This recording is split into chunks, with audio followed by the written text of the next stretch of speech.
అన్న వెంటనే మనకు రెండు వర్డ్స్ గుర్తు రావాలి. ఒకటి active voice, second one passive voice. Active voice, passive voice. ముందు అసలు ఈ యాక్టివ్ వాయిస్, పాసివ్ వాయిస్ అనేటువంటిది మనం ఎందుకు నేర్చుకోవాలి అనేది first question. Why do we learn this topic active voice and passive voice? That means why do we convert a sentence from active voice to passive voice? ఇక్కడ మనం చూసినట్లయితే మనకు English రెండు రకాలుగా ఉన్నాయి. అంటే ఇండియన్ ఇంగ్లీష్ అనేది పక్కన పెట్టేస్తే మనకు ఉన్నటువంటి ఇంగ్లీష్ రెండు రకాలు ఉన్నాయి. ఒకటి Britain English, second one American English. ఇక్కడ మన దేశంలో మనం బ్రిటన్ ఇంగ్లీష్ ని ఫాలో అవుతాం. ఎందువల్ల అంటే బ్రిటిష్ వాళ్ళు మనకు దాన్ని ఇంట్రడ్యూస్ చేశారు కాబట్టి మనం బ్రిటన్ స్టైల్ ని ఫాలో అవుతాం. మన దేశం బ్రిటన్ స్టైల్ ప్రకారంగా మోస్ట్ ఆఫ్ ది సెంటెన్సెస్ అంటే 100% అంటే 90% ఆఫ్ ది సెంటెన్సెస్ మనం పాసివ్ వాయిస్ లోనే రాస్తాం. అదే అమెరికన్ స్టైల్ అయితే వాళ్ళు more than 90% of the sentences active voice లో రాస్తారు. మాట్లాడేటప్పుడు కానీ రాసేటప్పుడు కానీ వాళ్ళు యాక్టివ్ వాయిస్ ని ఫాలో అయితే, బ్రిటన్ వాళ్ళు పాసివ్ వాయిస్ ని ఫాలో అవుతారు. మనం కూడా బ్రిటన్ స్టైల్ ని మనం ఫాలో అవుతున్నాం కాబట్టి మన దేశంలో మనం కూడా ఈ పాసివ్ వాయిస్ అనేటువంటి దాన్ని మనం బాగా నేర్చుకోవాలి. మనం రాసేటప్పుడు కానీ మాట్లాడేటప్పుడు కానీ మనం చేసేటువంటి స్టైల్ ఏంటంటే ఒక సెంటెన్స్ ని పాసివ్ ఫార్మాట్ లో మనం రాస్తూ ఉంటాం. ఇది మనం ఈ యాక్టివ్ వాయిస్, పాసివ్ వాయిస్ నేర్చుకోవడంలో ఉండేటువంటి main aim. Next one, what is active voice and what is passive voice? Active voice అంటే ఏంటి, పాసివ్ వాయిస్ అంటే ఇవి తెలుసుకునే ముందుగా మనం రెండు పదాలు మనం ఇంతకుముందు డీల్ చేసి ఒకసారి చూద్దాం. అవి subject, second one object. Subject, object. ఇప్పుడు సబ్జెక్ట్ అంటే ఏమిటి, ఆబ్జెక్ట్ అంటే ఏమిటి అంటే సబ్జెక్ట్ అంటే doer of action, doer of action. Object అంటే ఏంటంటే రిసీవర్ లేదా సఫరర్. ఇది మనం గుర్తుంచుకోవాల్సింది. సబ్జెక్ట్, ఆబ్జెక్ట్ అన్నప్పుడు ఏం తెలుసుకోవాలంటే ఒక సెంటెన్స్ లో ఒక వర్బ్ అంటే వర్క్ ఉంటుంది. ఆ వర్క్ ని చేసినటువంటి అంటే ఆ పనిని చేసినటువంటి వాళ్ళను సబ్జెక్ట్ అంటారు. ఆ పని వల్ల లాభం పొందినా లేదా ఆ పని వల్ల ఏదైనా నష్టం జరిగినా అంటే రిసీవర్ లేదా సఫరర్ ఉన్నట్లయితే వాటిని లేదా వాళ్ళని మనం ఆబ్జెక్ట్ అని మనం చెప్తాం. ఇది రెండింటి మధ్య ఉండేటువంటి డిఫరెన్స్. సబ్జెక్ట్ అంటే ఏంటి, డూయర్ ఆఫ్ యాక్షన్. అంటే ఆ సెంటెన్స్ లో ఒక వర్క్ జరిగి ఉంటుంది, అంటే పని జరిగి ఉంటుంది. ఆ పనిని చేసినటువంటి వ్యక్తి సబ్జెక్ట్ అయితే ఆ పని వలన నష్టపోయినా, ఇబ్బంది పడినా, లేకపోతే లాభం పొందినటువంటి వ్యక్తిని మనం ఏమని పిలుస్తాం, ఆబ్జెక్ట్ అని పిలుస్తాం. సింపుల్. ఏదైనా ఒక సెంటెన్స్ సబ్జెక్ట్ తో కానీ స్టార్ట్ అయితే దాన్ని మనం యాక్టివ్ వాయిస్ లో మనం రాస్తాం. సబ్జెక్ట్ తో స్టార్ట్ అయితే దాన్ని యాక్టివ్ వాయిస్ లో రాస్తాం. అదే ఆబ్జెక్ట్ తో కానీ స్టార్ట్ అయితే దాన్ని పాసివ్ వాయిస్ అని. అది ఆ సెంటెన్స్ ని డూయర్ ఆఫ్ యాక్షన్ అంటే హీరో ఆఫ్ ది సెంటెన్స్, ఆ పని చేసినటువంటి వ్యక్తితో మనం స్టార్ట్ చేస్తే అది యాక్టివ్ వాయిస్ అవుతుంది. ఆబ్జెక్ట్ తో కానీ సెంటెన్స్ స్టార్ట్ చేస్తే అది పాసివ్ వాయిస్ అవుతుంది. ఇది సింపుల్ గా మనం ఈ యాక్టివ్, పాసివ్ లో ఉండే డిఫరెన్స్. మనం ఇక్కడ పాసివ్ వాయిస్ కన్వర్ట్ చేయడం అంటే ఒక యాక్టివ్ వాయిస్ లో ఉన్న సెంటెన్స్ ని పాసివ్ లోకి కన్వర్ట్ ఎందుకు చేయాలంటే మనం ముందే చెప్పుకున్నాం. మోస్ట్ ఆఫ్ ది సెంటెన్సెస్ అంటే మనం మాట్లాడే వాటిలో మెజారిటీ అంటే more than 90% of the sentences మనం పాసివ్ లోనే రాస్తాం. ఎందువల్లంటే మనం బ్రిటిష్ ఇంగ్లీష్ ని ఫాలో అవుతున్నాం కాబట్టి. మళ్ళీ రివైజ్ చేస్తున్నాం. What is active voice and what is passive voice? When a sentence starts with the doer of action, that means subject తో స్టార్ట్ అయితే దాన్ని మనం యాక్టివ్ వాయిస్ అంటాం. సఫరర్ లేదా రిసీవర్ తో సెంటెన్స్ స్టార్ట్ అయితే దాన్ని మనం పాసివ్ వాయిస్ అన్నమాట. ఇది మనం తప్పనిసరిగా మనం ఈ ఇంగ్లీష్ లో మన దేశంలో ఉన్న సమయంలో ఇంగ్లీష్ లో తప్పనిసరిగా మనం నేర్చుకోవాల్సినటువంటి విషయం. చాలా వరకు మనం పాసివ్ వాయిస్ మనం ఆటోమేటిక్ గా రాస్తూనే ఉంటాం, మాట్లాడుతూనే ఉంటాం. సరే, ఇప్పుడు నెక్స్ట్ వన్, ఒక సెంటెన్స్ ని యాక్టివ్ లో నుండి పాసివ్ లోకి మార్చాలి అని అంటే మనకి ఏమేమి కావాలి అంటే మనం ఏమేమి ఐటమ్స్ ని మనం ప్రిపేర్ అయ్యి ఉండాలి, మన మనసులో ఏమేమి ఉండాలి అంటే ఫస్ట్ వన్ వెర్బ్ ఫార్మ్స్. మీకు మొట్టమొదటిలో చెప్పాను, వర్బ్ ఫార్మ్స్ వస్తే ఇంగ్లీష్ వస్తుంది, వర్బ్ ఫార్మ్స్ రాకపోతే ఇంగ్లీష్ రాదు. మీకు ఫస్ట్ టాపిక్ లోనే చెప్పాను, వర్బ్ ఫార్మ్స్ ఎవరికైతే బాగా వస్తాయో వాళ్ళకి ఇంగ్లీష్ వస్తుంది, వర్బ్ ఫార్మ్స్ ఎవరికైతే రావో వాళ్ళకి ఇంగ్లీష్ రాదు. కాబట్టి ఇంగ్లీష్ రావాలంటే మనకు ప్రతి చోట చూడండి మనకు ఈ వర్బ్ ఫార్మ్స్ యొక్క అవసరం మనకు. ఇప్పుడు ఇక్కడ కూడా ఈ వాయిస్ అనేటువంటి టాపిక్ మనం నేర్చుకోవాలంటే మనకు మొట్టమొదటి ఏం కావాలి, వర్బ్ ఫార్మ్స్ మీద మనకు కమాండ్ రావాలి. అంటే ఒక వర్బ్ ప్రెసెంట్ ఏమవుతుంది, పాస్ట్ ఏమవుతుంది, దాని యొక్క పాస్ట్ పార్టిసిపల్ దాన్ని మనం V3 అని పిలుస్తాం. ఈ పాస్ట్ పార్టిసిపల్ అంటే వర్బ్ చూసిన వెంటనే ఇది ప్రెసెంటా పాస్టా, దీని యొక్క పాస్ట్ పార్టిసిపల్ ఏంటి వెంటనే మన మనసులోకి రావాలి. అంటే మొట్టమొదటి నుంచి మనం ఈ వర్బ్ ఫార్మ్స్ ని ప్రాక్టీస్ చేస్తా రావాలి. Second one helping verbs. Helping verbs, ఈ హెల్పింగ్ వర్బ్స్ కూడా మనం ఇంతకుముందు పాఠాల్లో మనం నేర్చుకున్నాం. ఈ హెల్పింగ్ వర్బ్స్ మొత్తం ఎన్ని ఉన్నాయి, 20. మొదటి 5 ని బి ఫార్మ్స్ అంటాం. అవి ఈస్, యామ్, ఆర్, వస్, వర్, అవి 5. ఆ తర్వాత సెకండ్ అవి 3 ఉంటాయి, వాటిని ఆక్సిలరీ వర్బ్స్ అంటారు. Has, have, had. Next AFE anomalous finite verb, ఇవి 9 ఉంటాయి. Shall, should, will, would, can, could, may, might, must. Fourth one base verbs, ఇవి only 3, do, does, did. Total గా ఈ మొత్తం ఎన్ని 20. ఈ హెల్పింగ్ వర్బ్స్ కూడా మన మనసులో ఉండాలి. నెక్స్ట్ థర్డ్ వన్, మూడో ముఖ్యమైనటువంటిది ఏంటంటే ప్రొనౌన్స్. ప్రొనౌన్స్ మనం పార్ట్స్ ఆఫ్ స్పీచ్ చెప్పుకున్న సందర్భంలో నౌన్ తర్వాత రెండవది ప్రొనౌన్.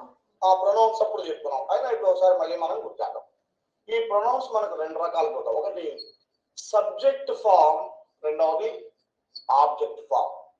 అంటే సబ్జెక్ట్ ఫామ్ అంటే ఇక్కడ సబ్జెక్ట్ ఫామ్ ఐ ఉన్నట్లయితే ఇది ఆబ్జెక్ట్ అయ్యేటప్పటికి మీ అవుతుంది. వి ఉన్నట్లయితే అస్, యు ఉన్నట్లయితే యుగానే ఉంది, హీ ఉన్నట్లయితే హిమ్, షీ ఉన్నట్లయితే హర్, ఇట్ ఉన్నట్లయితే ఇట్ అలాగే ఉంది, దే ఉన్నట్లయితే అది దెమ్ అవుతుంది. ఇవి మనకు ఉండేటువంటి సబ్జెక్ట్ ఫామ్, ఆబ్జెక్ట్ ఫామ్. ఇవి మనకు బాగా కమాండ్ రావాలి వీటి మీద. ఏంటి 3 ingredients. First one verb forms బాగా రావాలి వీటి మీద. అంటే ఒక వర్బ్ చూసిన వెంటనే ఇది ప్రెసెంటా పాస్టా తెలుసుకున్న తర్వాత వాటి యొక్క పాస్ట్ పార్టిసిపల్ ఏంటి. ఫర్ ఎగ్జాంపుల్ డ్రింక్ అన్నాం, ఆ మొత్తం ఆ సెట్ అంతా drink, drinks present tense, drank past tense, drunk past participle. ఆ సెట్ మొత్తం మనకు వచ్చేసి ఏ వర్బ్ చూసినా కూడా వెంటనే వచ్చేసారంటే దాని మీద మనం ప్రాక్టీస్ బాగా చేయాలి. ఆ తర్వాత ఇప్పుడు సెకండ్ వన్ అనుకున్నాం మనం హెల్పింగ్ వర్బ్స్. హెల్పింగ్ వర్బ్స్ ఆ 20 రావాలి. మూడోది ఏం కావాలి, ప్రొనౌన్స్. ప్రొనౌన్స్ సబ్జెక్ట్ ఫామ్ లో ఎలా ఉంటాయి, ఆబ్జెక్ట్ ఫామ్ లో. ఇవి పర్సనల్ ప్రొనౌన్స్ అన్నాం. ఐ సబ్జెక్ట్ ఉంది, అది ఆబ్జెక్ట్ ఆబ్జెక్ట్ అయినప్పుడు ఏమవుతుంది, మీ, వి, అస్, యు, యుగానే ఉంటుంది, he, him, she, her, it, they, them. ఈ విధంగా అవి. అంటే ఇప్పుడు మీ ఉందనుకోండి, అది సబ్జెక్ట్ గా మారితే ఏమవుతుంది ఐ, అస్ ఏమవుతుంది వి, యు, యుగానే ఉంటుంది, him, he, her, she, it, them, they. ఈ విధంగా ఈ ప్రొనౌన్ సబ్జెక్ట్ ఫామ్ లో నుంచి ఆబ్జెక్ట్ ఫామ్ లోకి వెళ్ళినప్పుడు, ఆబ్జెక్ట్ ఫామ్ నుంచి మళ్ళీ సబ్జెక్ట్ ఫామ్ లోకి వెళ్ళినప్పుడు అవి ఎలా షేప్ మారతాయి అనేటువంటిది మనకు బాగా ఫ్రీగా వచ్చేసేయాలి మన నోటికి. రైట్, ఇవి ఈ మూడు. ఫస్ట్ వన్ వర్బ్ ఫార్మ్స్ రావాలి, సెకండ్ వన్ హెల్పింగ్ వర్బ్స్ బాగా ఉండాలి, థర్డ్ వన్ ప్రొనౌన్స్, వాటి మీద మనం మంచి కమాండ్ తెచ్చుకోవాలి. ఇవన్నీ చాలా జాగ్రత్తగా ఫాలో అవ్వాలి. ఏది అటు ఇటు ఆలోచన చేసినా కూడా ఇవి దెబ్బతినిపోతాయి. ఇప్పుడు మనం చూస్తే వాయిస్ అంటే ఇప్పుడు మనం ఏం చేయబోతున్నాం, we are going to convert a sentence from active voice to passive voice, reverse passive voice to active voice, ఎలానో చేయొచ్చు. అయితే ఇప్పుడు మనం యాక్టివ్ నుండి పాసివ్ లోకి ఎలా మారుస్తాం అనేది చూస్తే ఇవి చేసినప్పుడు కొన్ని జాగ్రత్తలు తీసుకోవాలి. వాటిని మనం ప్రికాషన్స్ అని మనం చెప్పుకుంటాం.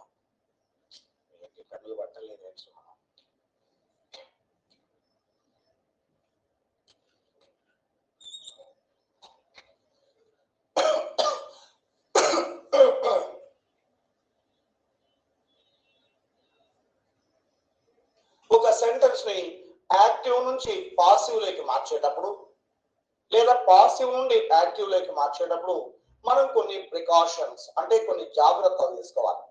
ఇప్పుడు మనం ఏం నేర్చుకుంటున్నాము, సెంటెన్స్ ని యాక్టివ్ వాయిస్ అంటే డూయర్ ఆఫ్ యాక్షన్ తో స్టార్ట్ అయిన సబ్జెక్ట్ తో స్టార్ట్ అయినటువంటి సెంటెన్స్ నుంచి పాసివ్ వాయిస్ లోకి మనం కన్వర్ట్ చేస్తున్నాం, అంటే ఆబ్జెక్ట్ తోటి సెంటెన్స్ స్టార్ట్ చేస్తున్నాం. చేసేటప్పుడు మనం తీసుకోవాల్సినటువంటి ప్రికాషన్స్ అంటే జాగ్రత్త, ప్రికాషన్స్ అంటే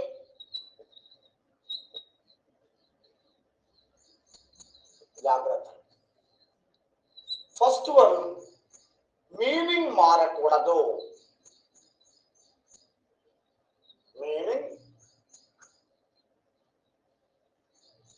మారకూడదు, meaning should not be changed. Meaning మారకూడదు అంటే యాక్టివ్ వాయిస్ లో మీనింగ్ ఏదైతే ఉందో మనం దాన్ని పాసివ్ వాయిస్ లోకి మార్చినా కూడా దాని మీనింగ్ మారకూడదు, అది గుర్తుపెట్టుకోవాలి.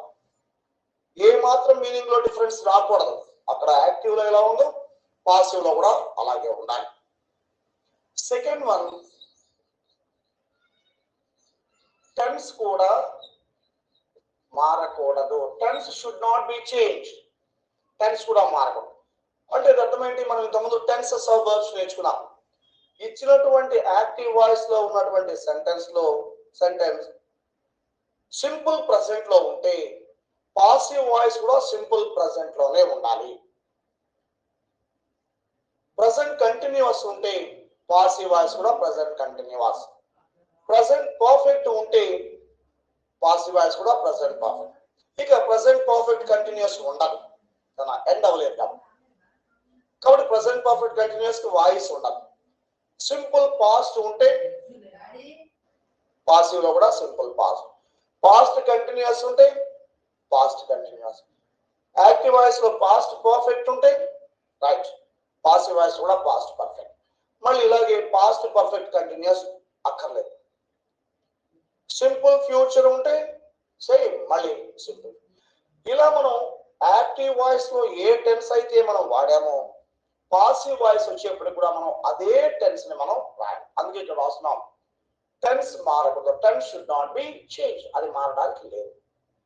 Third one, verb is always, ఇది బాగా గుర్తుపెట్టాలి, ఆల్వేస్ పీపీ. పీపీ అంటే ఏమనుకున్నాం, మొదటి నుంచి పదం వాడుతున్నాం, పాస్ట్ పార్టిసిపల్, దాన్ని V3 అంటుంటాం, వర్బ్ యొక్క మూడవ రూపం. వర్బ్ ఈజ్ ఆల్వేస్ PP అంటే past participle in passive voice. అది పాసివ్ వాయిస్ లో ఒక సెంటెన్స్ ఉందంటే మనం ముఖ్యంగా గుర్తుపెట్టుకోవాల్సింది అందులో వాడేటువంటిది పాస్ట్ పార్టిసిపల్ మాత్రమే. అది బాగా గుర్తుపెట్టుకోవాలి. వర్బ్ ఎప్పుడు కూడా మనకు పాసివ్ వాయిస్ లో మూడవ రూపంలో ఉంటుంది, అంటే పాస్ట్ పార్టిసిపల్ లో ఉంటుంది. అది మనం గుర్తుపెట్టుకోవాల్సింది. Next fourth one, pattern should not be changed. Pattern should not be changed. ఇంకో సమాచారం తెలుసా, ఇప్పుడు నేను ఇక్కడ ఇది రాసింది కూడా పాసివ్ వాయిస్ లోనే రాసింది. Pattern should not be change అన్నది కూడా పాసివ్ వాయిస్ లోనే రాసింది. అంటే మనం అసలు తెలియకుండానే మనం పాసివ్ వాయిస్ రాసేస్తూ ఉంటాం. అది గుర్తుపెట్టుకోవాలి. Pattern should not be change అంటే రాసేటువంటి ప్యాటర్న్ కూడా మారకూడదు. ఉదాహరణకి సెంటెన్స్ అసర్టివ్ లో ఉందనుకోండి, మన పాసివ్ వాయిస్ లో కూడా అసర్టివ్ వాడాలి. ఇంపరేటివ్ లో ఉందనుకోండి, అంటే ఆర్డర్స్ కమాండ్స్ ఉన్నట్లయితే మనం పాసివ్ వాయిస్ లో కూడా ఇంపరేటివ్ వాడాలి. ఇంటరాగేటివ్ ఉందనుకోండి, మన ఆన్సర్ కూడా అదే. దట్ మీన్స్ పాసివ్ వాయిస్ కూడా మనం ఇంటరాగేటివ్ అంటే క్వశ్చన్ లోనే రాయాలి. అంటే ఎట్టి పరిస్థితుల్లో ప్యాటర్న్ మారడానికి అవకాశం లేదు, మార్చకూడదు. మార్చినట్లయితే కంప్లీట్ మనం చేసినటువంటి యాక్టివ్ పాసివ్ వాయిస్ అనేటువంటి మొత్తం వేస్ట్ అయింది. లాస్ట్ పాయింట్ చూస్తే 5th point, use the same punctuation mark. Use the same punctuation mark అంటే యాక్టివ్ వాయిస్ చివరిలో, ఆ సెంటెన్స్ చివరిలో ఏ పంక్చువేషన్ మార్క్ ఉందో పాసివ్ వాయిస్ తో చివర కూడా అదే పంక్చువేషన్ మార్క్ ఉండాలి. మనకు రెండే ఉంటాయి, ఒకటి ఫుల్ స్టాప్, రెండవది క్వశ్చన్ మార్క్. ఒకటి ఫుల్ స్టాప్, రెండవది క్వశ్చన్ మార్క్. అంటే యాక్టివ్ వాయిస్ లో ఉండే సెంటెన్స్ ఫుల్ స్టాప్ తో ఎండ్ అయింది అనుకో, పాసివ్ వాయిస్ లో కూడా ఫుల్ స్టాప్ ఉండాలి. యాక్టివ్ వాయిస్ లో ఉండే సెంటెన్స్ క్వశ్చన్ మార్క్ తో ఎండ్ అయింది అనుకోండి, పాసివ్ వాయిస్ లో ఉండే సెంటెన్స్ కూడా క్వశ్చన్ మార్క్ తోనే ఎండ్ అవ్వాలి. అంటే ప్యాటర్న్ మారడానికి లేదు. మళ్ళీ ఒకసారి వీటిని రివైజ్ చేసుకొని నెక్స్ట్ స్టేజ్ దగ్గర precautions. While converting a sentence from active voice to passive voice we must observe these precautions. అంటే యాక్టివ్ నుంచి పాసివ్ లోకి మార్చినప్పుడు మనం ఈ జాగ్రత్తలు తీసుకోవాలి. మొట్టమొదట meaning should not be change, meaning మారకూడదు. Second one, tense should not be change, tense కూడా మారకూడదు. verb is always past participle in passive voice. Passive voice లో మనం రాసేటప్పుడు వెర్బ్ ఎప్పుడు ఎలా ఉండాలి? మూడవ రూపం పాస్ట్ పార్టిసిపల్ గా ఉండాలి. Pattern should not be change, pattern మారకూడదు. అసర్టివ్ లో ఉంటే అసర్టివే ఉండాలి. ఇంపరేటివ్ ఉంటే అంటే యాక్టివ్ వాయిస్ లో ఇంపరేటివ్ ఉంటే పాసివ్ వాయిస్ కూడా ఇంపరేటివ్ ఉండాలి. క్వశ్చన్ ఇంటరాగేటివ్ ఉంటే పాసివ్ వాయిస్ లో కూడా ఇంటరాగేటివ్ మనం చూపించాలి. అలా చూపించినప్పుడు ఏమవుతుంది, మనం యాక్టివ్ వాయిస్ లో ఏ పంక్చువేషన్ మార్క్ అయితే వాడామో అదే పాసివ్ వాయిస్ లో కూడా వస్తుంది. అంటే ఇక్కడ మనకి ఎన్ని ఉన్నాయి? రెండు ఉన్నాయి. మనకి ఏంటవి? Full stop, question mark. Active voice లో ఉండే సెంటెన్స్ ఫుల్ స్టాప్ తో ఎండ్ అయితే పాసివ్ వాయిస్ కూడా ఫుల్ స్టాప్ తో ఎండ్ అవ్వాలి. యాక్టివ్ వాయిస్ లో ఉండేది క్వశ్చన్ మార్క్ తో ఎండ్ అయితే పాసివ్ వాయిస్ లో ఉండేది కూడా క్వశ్చన్ మార్క్ తో ఎండ్ అవ్వాలి. కాబట్టి ఇవి ప్రికాషన్స్, ఇవి మనసులో ఉంచుకోవాలి. Meaning should not be change, tense should not be change, verb is always pp in passive voice, pattern should not be changed, use the same punctuation mark. ఈ 5 ఉంచుకున్నట్లయితే ఇప్పుడు మనం మోస్ట్ ఇంపార్టెంట్ స్టేజ్ లోకి వెళ్ళిపోతున్నాం, అతి ముఖ్యమైనటువంటి భాగాల్లోకి వెళ్ళిపోతున్నాం. ఇప్పుడు ఇక్కడ మనం రూల్స్ ఫార్ కన్వర్షన్.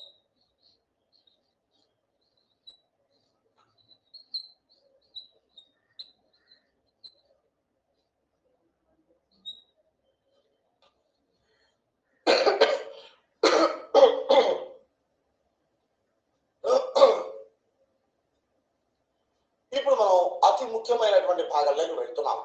అది యాక్టివ్ నుంచి పాసివ్ లోకి మారేటప్పుడు అంటే మార్చేటప్పుడు మనం ఎలా వేయాలి, స్టెప్స్, ఏది ముందు చేయాలి ఏది తర్వాత చేయాలి, ఆ స్టెప్స్ గురించి మనం నేర్చుకుంటాం. వాటిని రూల్స్. రూల్స్ ఇందులో మొట్టమొదటి జాగ్రత్తగా నేను రాసేటప్పుడే మీ మనసులో ప్రింట్ అయిపోవాలి. Bring the object to the place of subject. First one ఏంటి? bring the object to the place of subject. అంటే సెంటెన్స్ లో ఉన్నటువంటి ఆబ్జెక్ట్ ను సబ్జెక్ట్ ప్లేస్ లో సబ్జెక్ట్ ప్లేస్ లోకి రాసుకోవాలి. Second one, use correct helping verb. ఇంతకుముందు అనుకున్నాం మనం ఇవన్నీ మనకు రావాలని. యూస్ కరెక్ట్ హెల్పింగ్ వర్బ్, ఇది రెండో పార్ట్.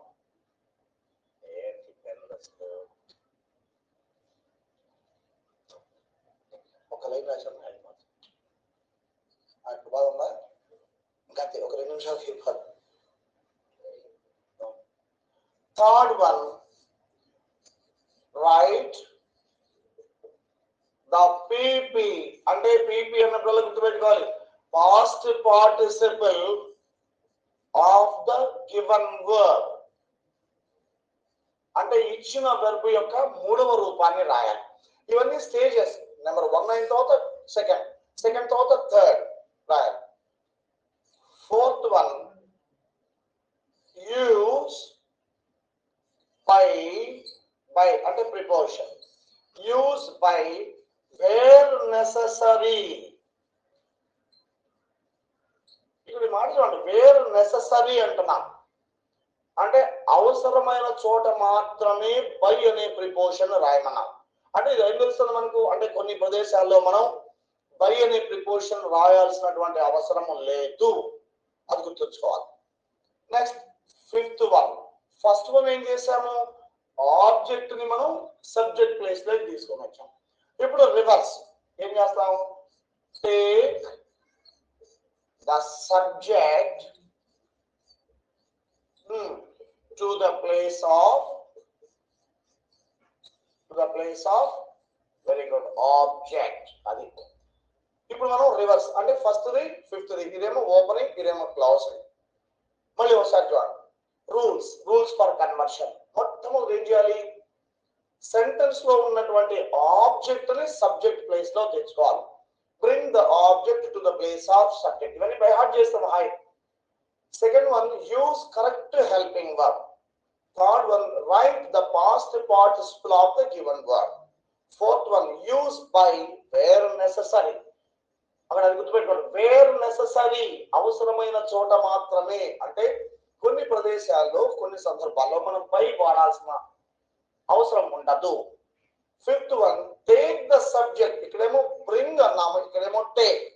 దీనివల్ల బ్రింగ్ ఆ చివరిలో ఉంటుంది ఆబ్జెక్ట్, దాన్ని ఇటు తీసుకొని వస్తున్నాం, బ్రింగ్ అన్నాం.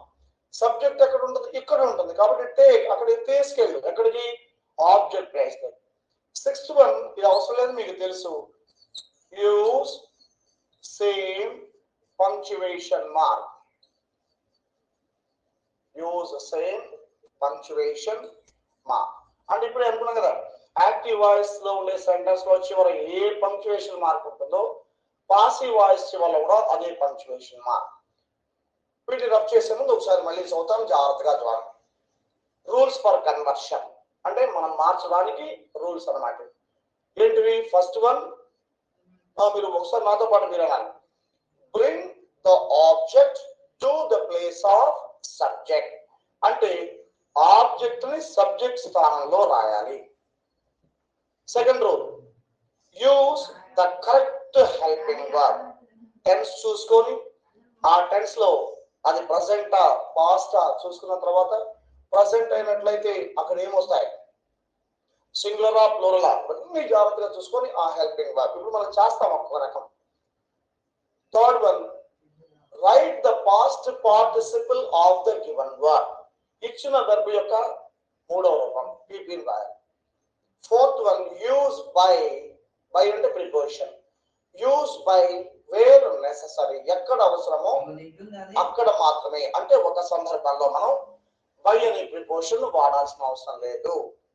Fifth one, take the subject. ఇక్కడేమో బ్రింగ్, ఇక్కడేమో take. Subject to the place of object. Sixth one, use same punctuation mark. ఇవి మనం రూల్స్. ఇవి నేను చెప్పిన తర్వాత మీరు మనసులో ఒకసారి మళ్ళీ ఆ 5 అంటే 6th వన్ కామన్ గా పెద్ద విషయం కాదు కాబట్టి ఆ 5 ఒకసారి నాతో పాటు మీరు చెప్పండి. Bring the object to the place of subject. Second one, use correct helping verb. Third one, write the past participle of the main verb. Fourth one, use preposition by where necessary. Fifth one, take the subject to the place of object. Last one, use or write same punctuation mark. ఇవి మనం ఉండేటువంటి విషయం. ఇవన్నీ కూడా నేను rub చేసినా కూడా మీ మనసులో అలాగే నిలబడిపోయి ఉండాలి. ఈ మాటలన్నీ, ఈ సెంటెన్సెస్ అన్ని కూడా మీ మనసులో ఉండాలి. ఇప్పుడు మనం ఒక్కొక్క మెథడ్ తీసుకొని చేద్దాం. దీంట్లో చాలా మెథడ్స్ ఉన్నాయి. ఎందుకు మెథడ్స్ ఉన్నాయి చెప్పండి? టెన్సెస్ ప్రకారంగా ఉన్నాయి. ఇప్పుడు మనం సింపుల్ ప్రెసెంట్, సింపుల్ పాస్ట్ ఒకసారి తీసుకుంటాం. ప్రెసెంట్ కంటిన్యూస్, పాస్ట్ కంటిన్యూస్ ఒకసారి, ప్రెసెంట్ పర్ఫెక్ట్, పాస్ట్ పర్ఫెక్ట్ ఒకేసారి. Next future. ఇలా ఒక్కొక్క మెథడ్ ని మనం చాలా జాగ్రత్తగా తీసుకొని, ఇక యాక్టివ్ వాయిస్, పాసివ్ వాయిస్ లో అసలు డౌట్ అనేది ఉండకుండా చెప్పేటప్పుడు జాగ్రత్తగా ఫాలో, స్లోగా నేర్చుకున్నాం. ఫస్ట్ మెథడ్,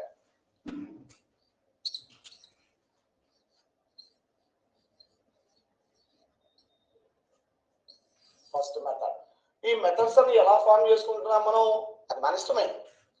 టెన్స్ బేస్ చేసుకొని రాస్తున్నాం. అంటే ఫస్ట్ మెథడ్ ఏం రాస్తాము? Simple present and simple past ఇవి ఉంటాయి. ఫస్ట్ మెథడ్ ఏముంటుంది? Simple present, simple past. వెంటనే మనకు గుర్తు రావాలి సింపుల్ ప్రెసెంట్, సింపుల్ పాస్ట్ అంటున్నానే ఏంటవి? వెర్బ్ ఫార్మ్స్ గుర్తు రావాలి. నెక్స్ట్ సింపుల్ ప్రెసెంట్ అయితే ఈస్, యామ్, ఆర్ ఏముంటుంది? ప్రెసెంట్ అయితే హెల్పింగ్ వర్బ్స్ ఏముంటాయి? Is, am, are. అదే పాస్ట్ టెన్స్ అయితే ఏముంటుంది? వాస్ లేదా వర్బ్. ఇవి మనసులో ఉంచుకోండి. సింపుల్ ప్రెసెంట్ అన్నప్పుడు హెల్పింగ్ వర్బ్స్ ఏమున్నాయి? 3. ఈస్ లేకపోతే యామ్, ఆర్. ప్లూరల్ అయితే ఆర్. అదే పాస్ట్ అయితే సబ్జెక్ట్ సింగులర్ నెంబర్ అయితే వస్ రాస్తాము, ప్లూరల్ నెంబర్ అయితే వర. ఇది బలి ఇంపార్టెంట్, బలి కన్ఫ్యూజ్ అవుతాం మనం కదా. ఎందువల్ల ఫస్ట్ మనం ఏం చేస్తున్నాము? రూల్స్ ఫర్ కన్వర్షన్ లో ఆబ్జెక్ట్ ని సబ్జెక్ట్ ప్లేస్ లో తెస్తున్నాం. ఇప్పుడు మనం గుర్తుపెట్టుకోవాలి, ఆ ఆబ్జెక్ట్ ఇప్పుడు సబ్జెక్ట్ ప్లేస్ లేకి వచ్చింది, సబ్జెక్ట్ అవలా సబ్జెక్ట్ ప్లేస్ లేకి వచ్చింది. అప్పుడు సింగులర్ ప్లూరల్ కూడా చూసుకోవాలి. ఉదాహరణకు చూద్దాం. ఇప్పుడు మనం ఇక్కడ ఒక సెంటెన్స్ రాద్దాం.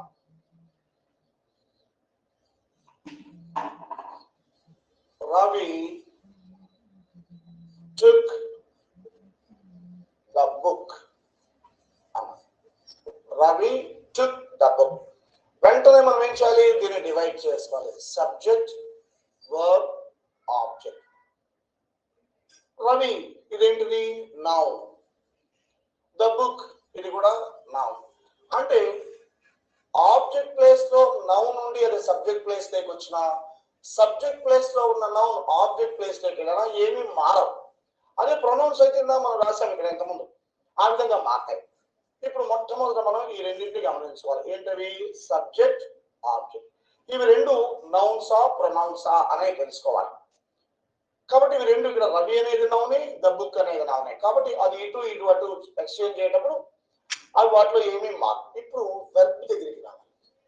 ఈ వెర్బ్ దగ్గరికి వచ్చిన తర్వాత టుక్ చూసిన వెంటనే మనకు అర్థం కావాలి. టుక్ అనేటువంటిది ఏంటి? ప్రెసెంటా, పాస్ట్? మన వెంటనే మన లిస్ట్ మన మనసులోకి రావాలి. టేక్, టేక్స్ ప్రెసెంట్, టుక్ పాస్ట్ టెన్స్. వెంటనే మనకు పీపీ రావాలి. గుర్తు ఏంటది? టేకన్ అది రావాలి. ఇప్పుడు రూల్స్ అప్లై చేద్దాం. ఫస్ట్ రూల్ చెప్పండి మీరు. Bring the object to the place of subject. ఇక్కడ ఏంటిది? Object the book. దీన్ని తీసుకొని వస్తే ద బుక్. బుక్ అన్నామా, బుక్స్ అన్నామా? బుక్ కాబట్టి సింగులర్. అన్ని మనసులో ఉండాలి. సెకండ్ రూల్ ఏంటి? Use correct helping verb. అది ఇప్పుడు టుక్ ఏ టెన్స్ అన్నాము? పాస్ట్. పాస్ట్ టెన్స్ లో మనకి ఏమొస్తాయి? వజ్ అన్న రావాలి, వర్ అన్న రావాలి. అవునా? మరి రెండింటిలో ఏది తీసుకున్నాం? ఇక్కడ బుక్ సింగులర్ కాబట్టి మనం ఇక్కడ రాయాల్సింది వాజ్. మరి third rule, rules for conversion లో మూడోది, use the PP of the given verb. ఈ టుక్ కి పీపీ ఏంటి? టేకన్. నెక్స్ట్ బై అనే ప్రిపోజిషన్ వాడాలి. బై ఫిఫ్త్ వన్ ఏంటి? ఫిఫ్త్ వన్ సబ్జెక్ట్ ని take the subject to the place of object. ఇక్కడ ఏముంది? సబ్జెక్ట్ రవి, నౌన్ మారదు కాబట్టి ఆబ్జెక్ట్ ప్లేస్ లో రవి. లాస్ట్ వన్ ఏంటి?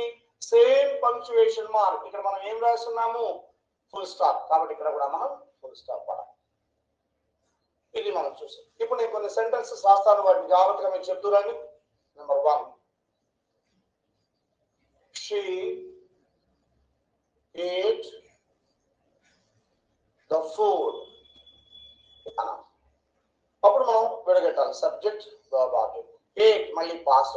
The food was eaten by she. Object place దగ్గర వస్తే ఏమవుతుంది? her. అప్పుడు ఏమవుతుంది? The food past tense కాబట్టి was, ate past participle, eaten by her.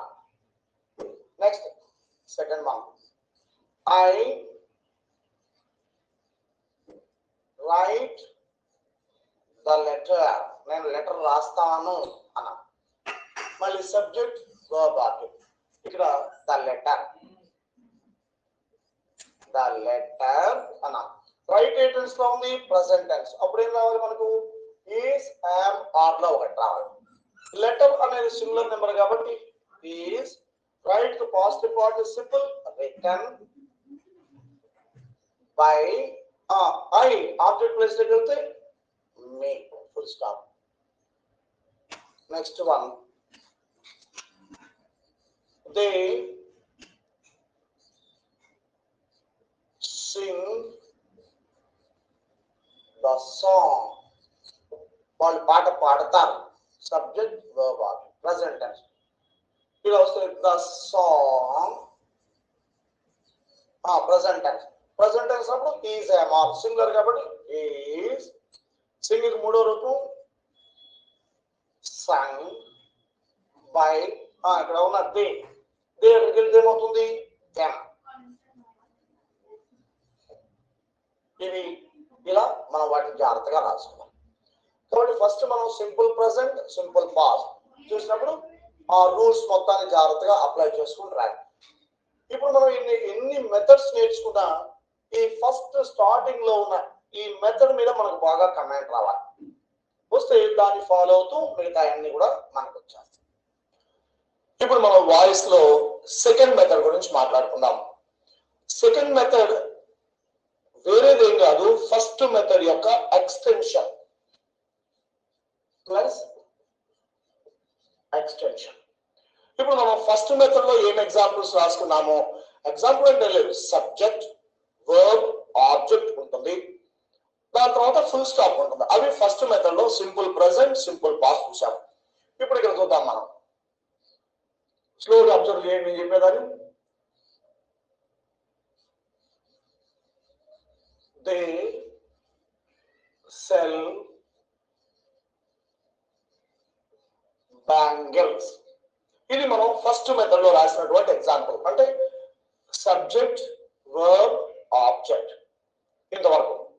అయితే what is the difference between first method and second method అన్నట్లయితే, ఇక్కడ ఫస్ట్ మెథడ్ లో సబ్జెక్ట్, వర్బ్, ఆబ్జెక్ట్ తర్వాత ఫుల్ స్టాప్ రాసాం. ఇప్పుడు మనం ఈ ఫుల్ స్టాప్ తీసేసి, అంటే ఇక్కడ ఆబ్జెక్ట్ అండ్ అయిపోయి, దీని తర్వాత హియర్ ఇక్కడ అని రాసాం. అలాగే ఇంకొక ఎగ్జాంపుల్ చూద్దాం.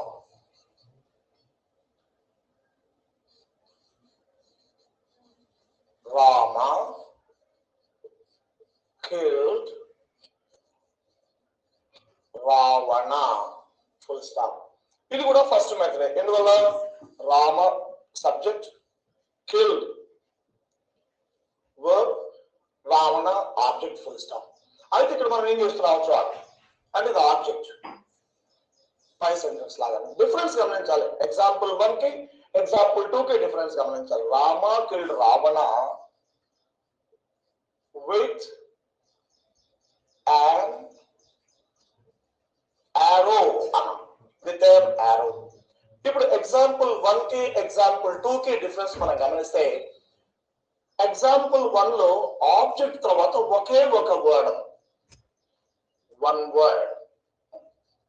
ఇక్కడ సెకండ్ ఎగ్జాంపుల్ లో రామ కిల్డ్ రావణ అక్కడికి ఆబ్జెక్ట్ అయిపోయిన తర్వాత 1 2 3 అంటే ఇక్కడ ఆబ్జెక్ట్ తర్వాత 2 వర్డ్స్ ఉన్నాయా 3 నా 4 5 6 అవి మనకు అవసరం లేదు. డిఫరెన్స్ ఏంటంటే ఆబ్జెక్ట్ తర్వాత ఓన్లీ 1 వర్డ్ లేదా మోర్ దాన్ 1 వర్డ్. ఇక్కడ మనకి ఏముంది ఫస్ట్ ఎగ్జాంపుల్ లో 1 వర్డ్ మాత్రమే, ఇక్కడ వచ్చేటప్పటికి more than 1 word, more than 1 word. ఇవి రెండు డిఫరెన్స్. ఫస్ట్ మెథడ్ లో ఎట్లా ఆపేసాం మనం, subject verb object full stop, మళ్ళీ subject verb object full stop అంతవరకు. Second method is nothing but the extension of the first method. Second method అంటే కొత్తదేం కాదు, ఫస్ట్ మెథడ్ యొక్క ఎక్స్టెన్షన్ మాత్రమే. అందుకే ఇక్కడ మనం ఎగ్జాంపుల్ 1 లో ఏం రాసాము, దే సెల్ బ్యాంగిల్స్ అని రాసి దీన్ని ఎక్స్టెండ్ చేశాము హియర్ అనే ఒక వర్డ్.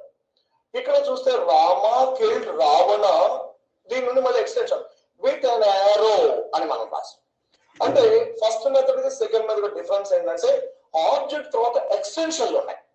అయితే ఇక్కడ ఈ ఎక్స్టెన్షన్స్ కూడా రెండు రకాలుగా ఉన్నాయి. ఎలా, ఆబ్జెక్ట్ తర్వాత ఓన్లీ 1 వర్డ్, ఆబ్జెక్ట్ తర్వాత మోర్ దాన్ 1 వర్డ్. ఆ డిఫరెన్స్ కమరా. ఈ సెకండ్ మెథడ్ లో మనం చూస్తే ఓన్లీ 1 వర్డ్ ఉన్నప్పుడు ఎలా ఫాలో అవుతాము, మోర్ దాన్ 1 వర్డ్ ఎన్నుగా ఉండేవండి ఆ తర్వాత ఎలా ఫాలో అవుతామంటే ఇక్కడ జాన్, ఇక్కడ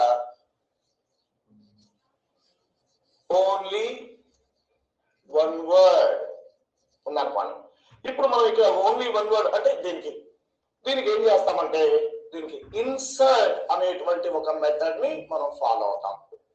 ఏంటి ఆ మెథడ్ పేరు, ఇన్సర్ట్ అనే మెథడ్. ఇన్సర్ట్ అంటే ఏం లేదు, ఇక్కడ ఉండేటువంటి సింగిల్ వర్డ్ ని పాస్ట్ పార్టిసిపుల్ కి బై కి మధ్యలో వాడతాం. అంటే ఇక్కడ వాడతాం, పీపీకి బై కి మధ్యలో వాడతాం దీన్ని ఆ సింగిల్ వర్డ్.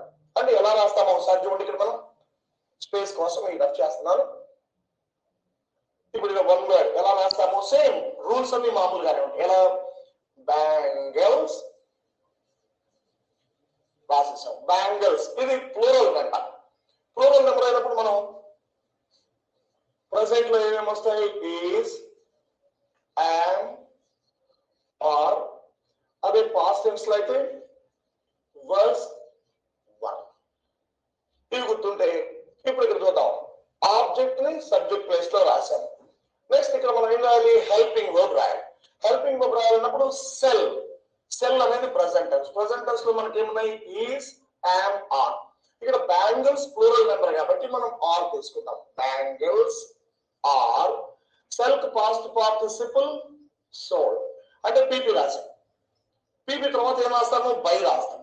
ఈ రెండింటికి మధ్యలో ఆ సింగిల్ వర్డ్ అయినటువంటి హియర్ అని రాసి as usual by. They object వచ్చేటప్పుడు ఏమవుతుంది, దెన్ ఫుల్ స్టాప్. మళ్ళీ ఇక్కడ ఏ గుర్తు అయితే ఉందో మనం అక్కడ. ఇప్పుడు ఆన్సర్ ఏమైపోయింది చూడండి, దే సెల్ బ్యాంగిల్స్ హియర్ అని ఉన్నది. Bangles are sold here by them. ఈ హియర్ ఇక్కడ ఎందుకు రాసాము, ఆబ్జెక్ట్ తర్వాత ఒక వర్డ్ ఉన్నప్పుడు మనం ఎలా ఫాలో అవుతాము, ఇన్సర్ట్ అనేటువంటి ఈ మెథడ్ ని ఫాలో. అంటే ఇన్సర్ట్ ఎక్కడ ఇన్సర్ట్ చేస్తున్నాము, పీపీకి బైకి మధ్యలో ఇన్సర్ట్ చేస్తున్నాం. అది మనం అక్కడ గుర్తుంచుకోవాల్సింది. Next come to the second one. Second వచ్చినట్లయితే ఎలా ఉంది, మోర్ దాన్ 1 వర్డ్. ఇక్కడ మనకు 2 3 4 5 6 7 అసలు వీటితో సంబంధం లేదు. 1 వర్డ్, మోర్ దాన్ 1 వర్డ్. ఈ సెకండ్ ఎగ్జాంపుల్ ఏమున్నాయి, మోర్ దాన్ 1 వర్డ్ కనపడతాం కదా. ఇప్పుడు చూద్దాం, మోర్ దాన్ 1 వర్డ్. ఇప్పుడు మనం ఏం చేస్తామంటే యాడింగ్ మెథడ్. ఏ మెథడ్ అది, యాడింగ్ మెథడ్ అనేది. యాడ్ అంటే మీకు తెలుసు కదా, యాడ్ అంటే కలపడం. యాడింగ్ మెథడ్ అంటే మనం ఇచ్చినటువంటి సెంటెన్స్ ని పూర్తిగా పాసివ్ లోకి మార్చేసి దాని చివరిలో ఈ వర్డ్స్ వేసిన వీటిని యాడ్ చేయడం. అంటే add those words to the answer. ఇది గుర్తుపెట్టుకోవాలి. అంటే యాడ్ దోస్ వర్డ్స్ అంటే ఆబ్జెక్ట్ తర్వాత ఉన్న వర్డ్స్, వాటిని మనం ఆన్సర్ కి యాడ్ చేస్తాం. ఇప్పుడు ఇక్కడ చూస్తే రావణ అంతే కదా, ఆబ్జెక్ట్ బికమ్స్ సబ్జెక్ట్. ఏం రాసిన ముందు రూల్స్ అప్పుడు bring the object to the place of subject. కాబట్టి ఇక్కడ రావణ నౌన్ ఉంది కాబట్టి ఇక్కడ తెచ్చేసాం. Next suitable helping word. ఇక్కడ killed past tense. Past tense ఉన్నప్పుడు వస్ గాని వర్ గాని రాయాలి. ఇప్పుడు రావణ సింగులర్ నెంబర్ కాబట్టి మనం ఏం వాడతాము వస్.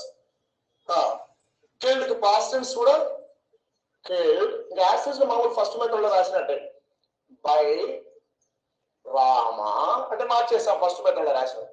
ఇప్పుడు ఇది మోర్ దాన్ వన్ వర్డ్ ఉంది కాబట్టి ఏం మెథడ్ వాడాము యాడింగ్. అంటే add those words to the answer. ఇప్పుడు ఆన్సర్ అయిపోయింది.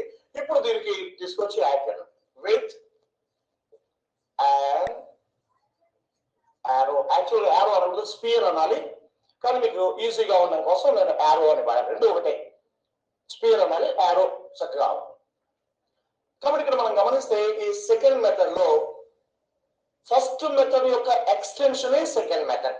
మళ్ళీ ఒకసారి ఇప్పుడు మనం ఫస్ట్ మెథడ్ సెకండ్ మెథడ్ ఈ రెండు గమనించిన తర్వాత next will pass on to the third method.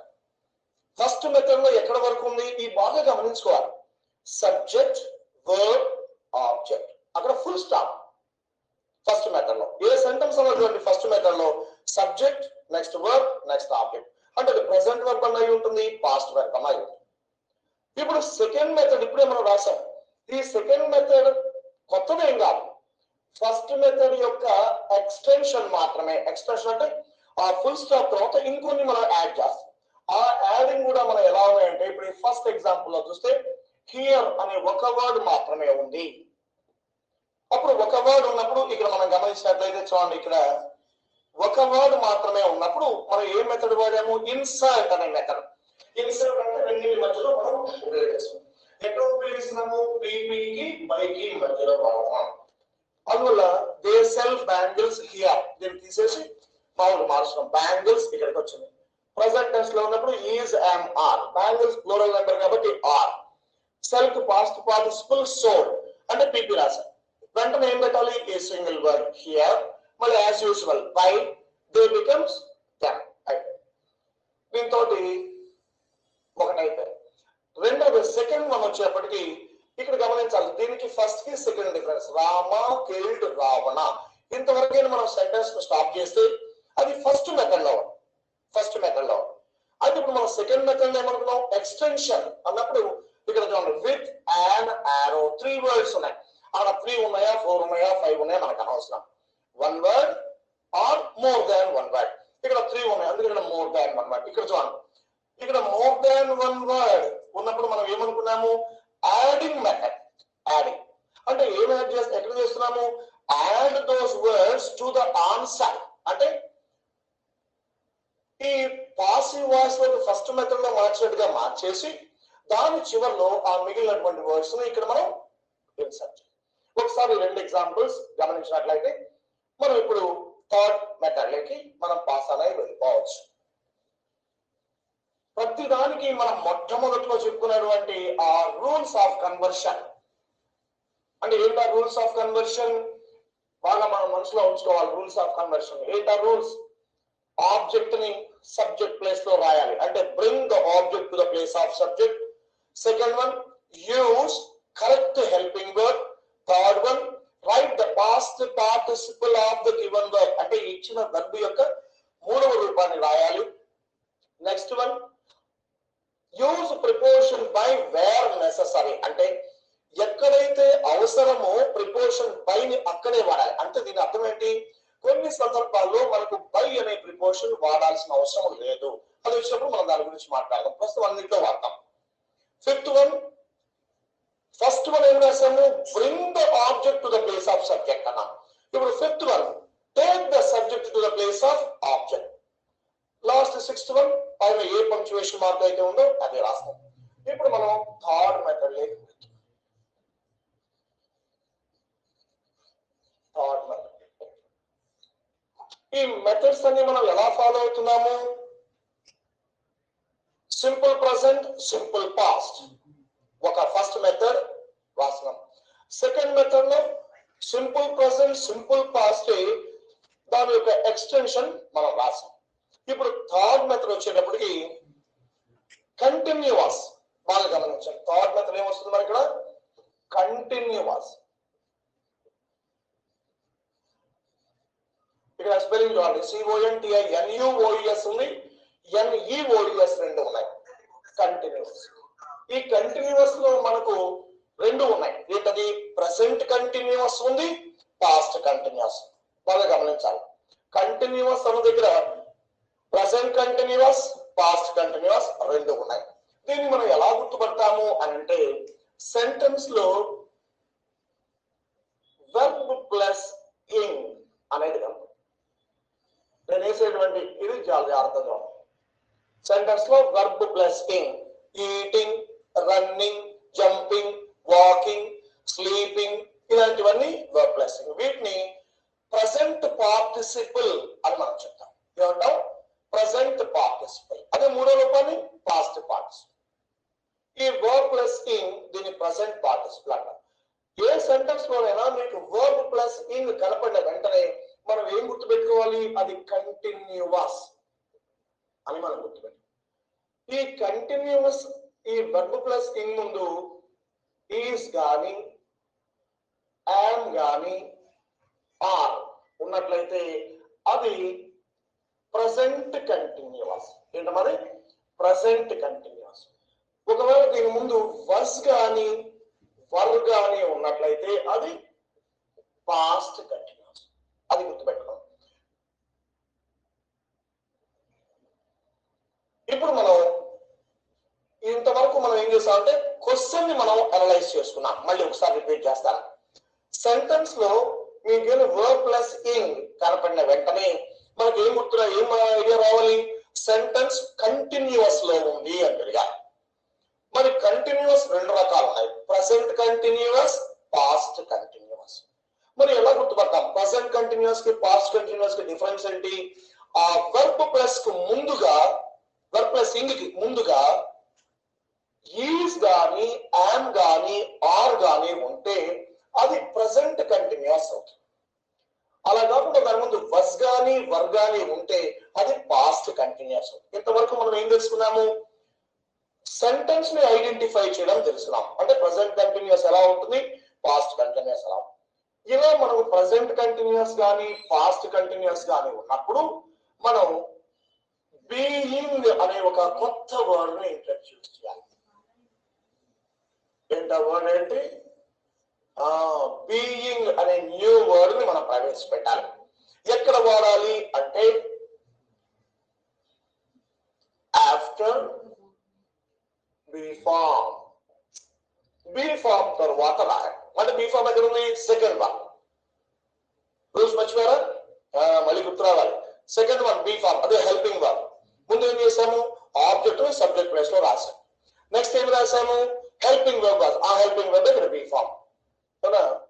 దీనివల్ల హెల్పింగ్ వర్బ్ లో ఒక భాగం బీ ఫామ్. అంటే ఏమన్నా ఈజ్, యామ్, ఆర్, బస్ వా. ఇప్పుడు మనం ఇక్కడ కంటిన్యూస్ ఏం చేసాము? ఏం చేయబోతున్నాము? ఆబ్జెక్ట్ ను సబ్జెక్ట్ ప్లేస్ లో రాసాము. నెక్స్ట్ సరైనటువంటి సూటబుల్ హెల్పింగ్ వర్బ్ అదే బీ ఫామ్ రాస్తున్న వెంటనే మనం ఏం వాడాలి? బీయింగ్ అనేటువంటి ఈ కొత్త వర్డ్ ని మనం దాని మీద రాయాలి. ఎంత వర్డ్ అంటే నాతో పాటు రిపీట్ చేయండి. BEING, బీయింగ్ అనే వర్డ్ ని మనం రాసుకోవాలి. మిగతా రూల్స్ అన్ని మామూలే. Past participle, by, subject, object, full stop, full stop, అవన్నీ కామన్. ఒక ఎగ్జాంపుల్ నేను రాస్తాను చూడండి. They are eating food. They are eating food. ఇక్కడ మనం చేస్తే subject, verb, object, full stop.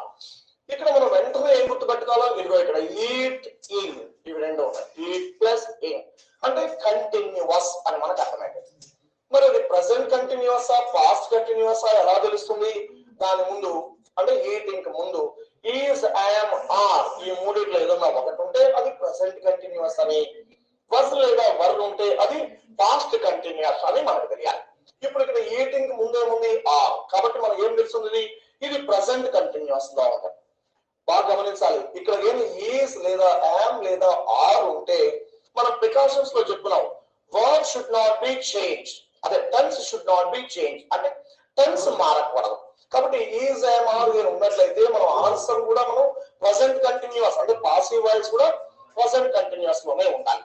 అది కూడా గుర్తుపెట్టుకోవాలి. ఇప్పుడు ఇక్కడ ఉంది ఇక్కడ ఇక్కడ ఆర్ ఎందుకు వాడాము అని అంటే ఇక్కడ ఉండేటువంటి సబ్జెక్ట్ దే ప్లూరల్ నెంబర్ కాబట్టి ఆర్ వాడాము. అదే సింగులర్ నెంబర్ అయితే ఏం వాడతాము? ఈజ్ వాడతాం. ఐ వచ్చినప్పుడు ఏం వాడతాము? యామ్ వాడతాం. ఇప్పుడు చూద్దాం. దీన్ని ఆబ్జెక్ట్ ని సబ్జెక్ట్ ప్లేస్ లో ఫుడ్, దీన్ని ఫుడ్ అనకూడదు. ఎలా పలకాలి? ఫుడ్ అన్నాం. ఫుడ్ అనేటువంటి సింగులర్ నెంబర్ కాబట్టి ఇక్కడ దే ప్లూరల్ కాబట్టి ఇక్కడ మనం ఆర్ వాడాము. ఇక్కడ ఫుడ్ అనేటువంటి సింగులర్ నెంబర్ వచ్చినప్పుడు ఈజ్ అయిపోయింది. బి ఫామ్ రాసేసాం. వెంటనే న్యూ వర్డ్ ఏంటది? బీయింగ్ అనే వర్డ్ రాశారు. Is being. ఈట్ యొక్క పాస్ట్ పార్టిసిపుల్ ఇవన్నీ వచ్చేసేయాలి. ఈ టైం మిగతాది బై దే ఇక్కడికి వస్తే దెన్ ఇక్కడ ఫుల్ స్టాప్ ఉంది కాబట్టి ఇక్కడ ఫుల్ స్టాప్ అయిపోయింది. రైట్. ఇప్పుడు నేను కొన్ని రాస్తాను, మీరు నాకు ఆన్సర్ చెప్పాలి. ఇది ఎగ్జాంపుల్ అనుకుంటే మీరు చెప్పండి. She is telling the story. She is telling the story. ఇక్కడ తెలుసుకోవాలి. tell plus ing. telling అంటే tell plus ing ఉన్న అర్థం ఏంటి? కంటిన్యూస్ అలా. మరి ప్రెసెంట్ కంటిన్యూస్ పాస్ట్ కంటిన్యూస్ ఇక్కడ చూసుకోవాలి. దాని ముందు ఈజ్ ఐఎమ్ ఆర్ అర్థం ఏంటి? ప్రెసెంట్ కంటిన్యూస్ అంటే పాసివ్ వాయిస్ కూడా మనం ప్రెసెంట్ కంటిన్యూస్ లోనే ఫార్వర్డ్ చేయాలి. ఇప్పుడు ఇక్కడ చూస్తే సబ్జెక్ట్ వర్బ్ ఆబ్జెక్ట్. ఇక్కడ ఈజ్ ఎందుకు వచ్చింది చెప్పండి? ఇక్కడ ఈజ్ ఎందుకు రాసాము? ఇక్కడ షీ సింగులర్ కాబట్టి ఈజ్ రాసాము. ఇప్పుడు మళ్ళీ ఆబ్జెక్ట్ ఇక్కడ తెచ్చాము. ఏం తెచ్చాము? The story. ఇక్కడ స్టోరీ అన్నామా, స్టోరీస్ అన్నామా, స్టోరీ కాబట్టి సింగులర్ నెంబర్ కాబట్టి ఏం మారదు. ఈజ్ రాసిన వెంటనే ఏం తీసుకురావాలి? రైట్. బీయింగ్. టెల్ కు past participle told. By she ఏమవుతుంది? అయిపోయింది. Full stop. ఇంకో ఎగ్జాంపుల్ చూసిన తర్వాత మనం నెక్స్ట్ మెథడ్ లోకి వెళ్ళిపోదాం. అంటే ఫోర్త్ మెథడ్ లోకి వెళ్దాం. Next he was doing the work. ఇప్పుడు ఇక్కడ మళ్ళీ చూస్తే he subject was doing work. ఇప్పుడు ఇక్కడ చూస్తే ఆబ్జెక్ట్ ని సబ్జెక్ట్ ప్లేస్ తో రాసేసేద్దాం. the work అన్న. ఇక్కడ was ఎందుకు రాసాము? he సింగులర్ కాబట్టి. ఇప్పుడు ఇక్కడ నుంచి ఆబ్జెక్ట్ ది వర్క్ ఇక్కడికి వచ్చినప్పుడు అది సింగులర్ గానే ఉంది కాబట్టి ఇక్కడ కూడా ఏం మార్పు? ద వర్క్ వాస్ వెంటనే new word. Being do the past participle done by he ఇక్కడికి వస్తే ఫుల్ స్టాప్. ఒకసారి మళ్ళీ పాస్ట్ కంటిన్యూస్ థర్డ్ మెథడ్ ఒకసారి చూద్దాం. ఇక్కడ మనం చూస్తే సెంటెన్స్ లో వర్బ్ ప్లస్ ఇన్ ఉన్న వెంటనే దాని ప్రెసెంట్ పార్టిసిపుల్ అంట. వర్బ్ ప్లస్ ఇంగ్ ఉన్న వెంటనే మనకి ఏం గుర్తు రావాలి?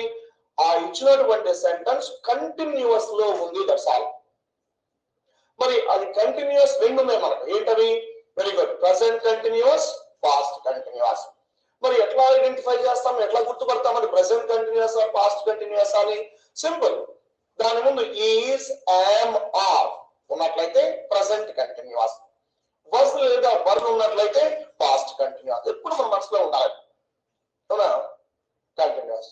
అది మనం క్వశ్చన్ ఐడెంటిఫై చేసాం. అలా ప్రెసెంట్ కంటిన్యూస్ కానీ పాస్ట్ కంటిన్యూస్ కానీ ఉన్నప్పుడు ఇక్కడ బీయింగ్ అనేటువంటి ఒక న్యూ వర్డ్ ని మనం రాయాలి. ఎక్కడ రాయాలి? సెకండ్ రూల్ తర్వాత అంటే హెల్పింగ్ వర్బ్. ఇక్కడ మనం బీ ఫామ్ అనుకున్నాం. ఎందువల్ల? బీ ఫామ్ అనేది హెల్పింగ్ వర్బ్ లో ఒక భాగం మాత్రమే. ఇక్కడ మనం బీ ఫార్మ్స్ వాడుకుంటాం. Be form after be form అంటే బీ ఫామ్ రాసిన వెంటనే ఇది రాయాలి. మిగిలినటువంటి పాస్ట్ పార్టిసిపుల్ బై సబ్జెక్ట్ ను ఆబ్జెక్ట్ ప్లేస్ లో రాయాలి. సేమ్ పంక్చువేషన్ రాయాలి. అవన్నీ మామూలే. అందుకే ఇక్కడ మనం ఏం రాసాము? దే ఆర్ ఈటింగ్ ఫుడ్ అన్నప్పుడు ఇక్కడ మనం ఈటింగ్ ఐడెంటిఫై చేసాం. అవునా? కాబట్టి కంటిన్యూస్. ఏ కంటిన్యూస్ ఇది? ఆర్ ఈటింగ్ అంటే ప్రెసెంట్ కంటిన్యూస్. ఫుడ్ ఇక్కడ ఆర్ ఎందుకు వాడాం? ఇందాక మనం అనుకున్నాం సబ్జెక్ట్ దే ప్లూరల్ కాబట్టి ఆర్ వాడాం. ఇక్కడ ఫుడ్ సింగులర్ నెంబర్ అయినప్పుడు ఏం వాడాం? Is. Food is being, eat యొక్క past participle eaten, by preposition they becomes them, full stop. ఇప్పుడు సెకండ్ ఎగ్జాంపుల్ ఇక్కడ ఇది ఎక్సర్సైజ్ ఎగ్జాంపుల్ చూస్తే ఇక్కడ కూడా she is telling the story. He is telling present continuous అంటే ఇప్పుడు మన ఆన్సర్ కూడా is am are లోనే ఉండాలి. The story singular number కాబట్టి సింగులర్ కాబట్టి is రాసాము. నెక్స్ట్ బి ఫార్మ్ రాసాము అంటే బీయింగ్ రాసాము. tell కు past participle told, by రాసాము. she ఏమవుతుంది her, ఫుల్ స్టాప్ అయిపోయింది. నెక్స్ట్ ఎగ్జాంపుల్ అంటే past continuous was doing, doing అని వస్తుంది కానీ కంటిన్యూస్. ఏ కంటిన్యూస్ అది? was doing అంటే పాస్ట్ కంటిన్యూస్ అనా. సేమ్ మళ్ళీ అంటే ఇప్పుడు మనం ఏముండాలి? was గానీ వర్ గానీ ఉండాలి. కాబట్టి ద వర్డ్ ఇక్కడికి వచ్చేస్తుంది అంటే object, bring the object to the place of subject రాసాం. వర్క్ సింగులర్ నెంబర్ కాబట్టి ఏం రాస్తాము? was రాసుకున్నాం అనా. The work was. Next being, do కి past participle done, by he becomes him. ఇక్కడ ఫుల్ స్టాప్ ఉంది కాబట్టి ఇక్కడ ఫుల్ స్టాప్. ఇంకో ఎగ్జాంపుల్ కూడా చూద్దాం మీకు ఇబ్బంది లేకుండా. she was singing the songs. she was singing the song. ఇప్పుడు ఇక్కడ సెకండ్ వన్ కి థర్డ్ వన్ కి డిఫరెన్స్ చెప్పండి. ఇక్కడ she, ఇక్కడ was ఉంది, ఇక్కడ was డిఫరెన్స్ ఏంటంటే ఇక్కడ చూస్తే was past tense, singing continuous. ఇప్పుడు ఇక్కడ తీసుకొని వస్తే the songs ఇక్కడ the word సింగులర్ కాబట్టి was రాసాం. ఇక్కడ the songs plural కాబట్టి ఇక్కడ was ఏమైపోతుంది?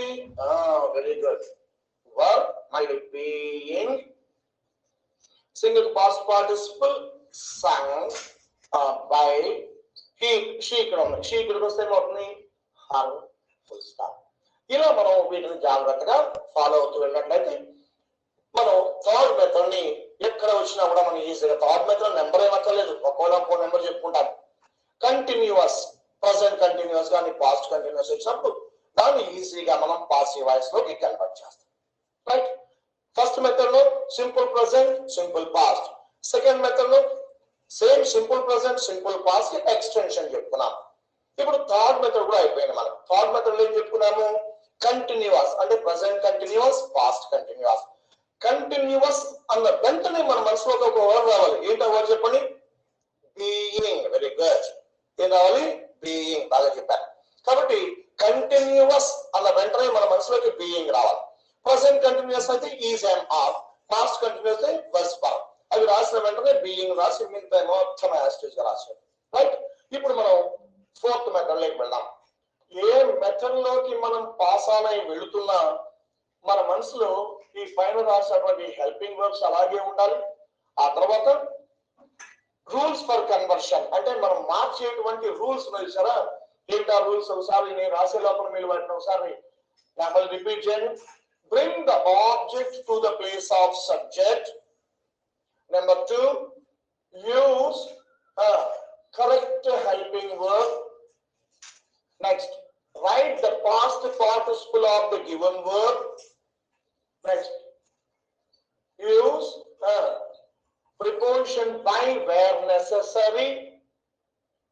Next, take the subject to the place of object. Last one, use the same punctuation. ప్రతిసారి మనం దీన్ని రిపీట్ చేసుకుంటూనే వెళ్ళాలి. అవునా? ఇప్పుడు మనం ఫోర్త్ మెథడ్ లోకి వెళ్తాం. ఈ ఫోర్త్ మెథడ్ ని మనం పర్ఫెక్ట్ అన్నాం.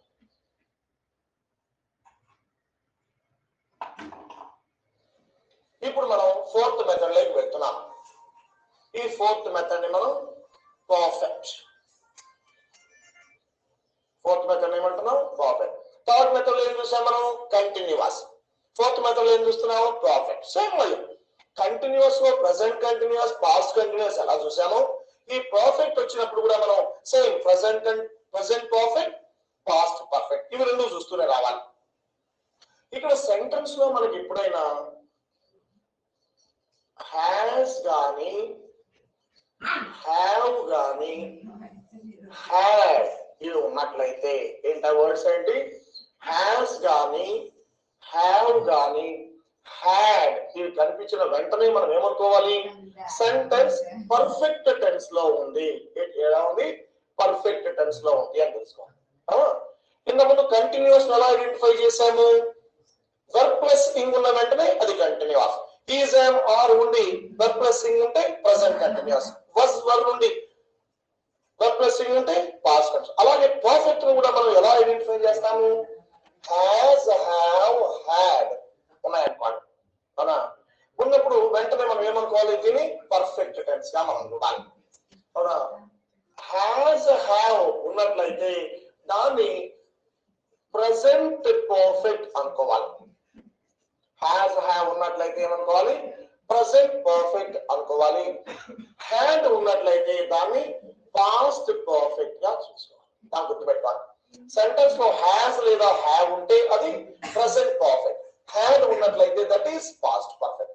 ఇక్కడ హ్యాస్ ఎప్పుడు వాడతాము అంటే సబ్జెక్ట్ సింగులర్ నెంబర్ లో ఉన్నప్పుడు హ్యాస్ వాడతాము.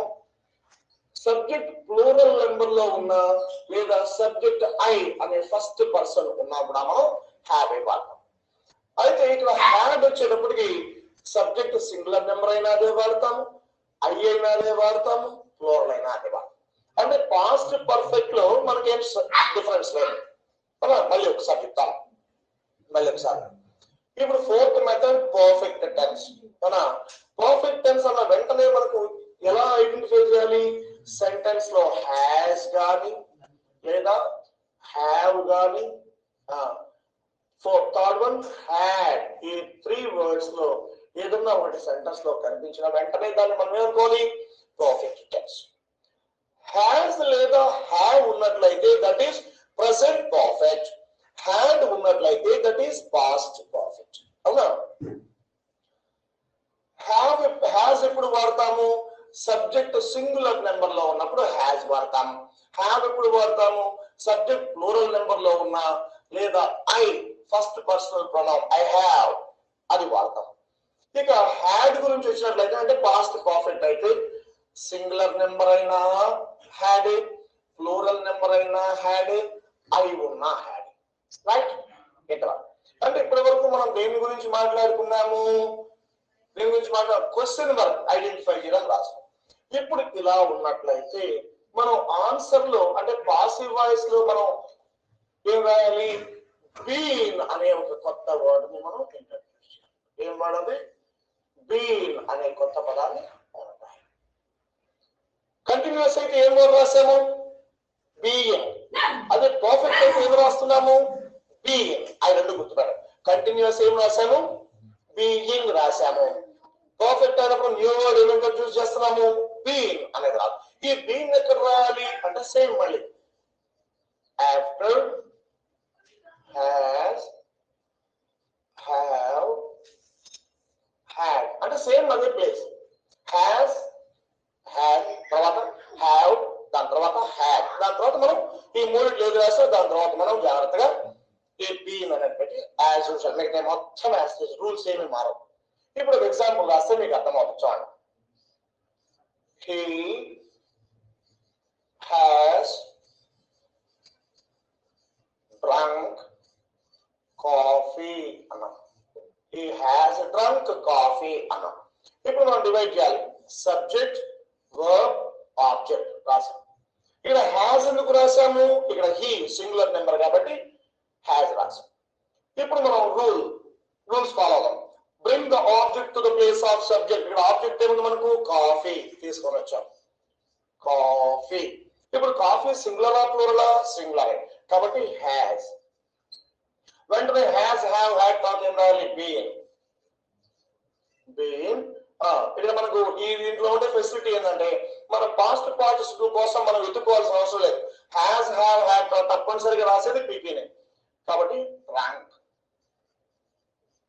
రూల్స్ అన్ని మామూలే. బై హీ ఏమవుతుంది? ఇలా. నెక్స్ట్ ఇంకొకటి కూడా రాద్దాం. దే, ఇక్కడ హీ ఉంది కాబట్టి హ్యాస్ రాసాం. ఇక్కడ దే ఉంది కాబట్టి దే హ్యావ్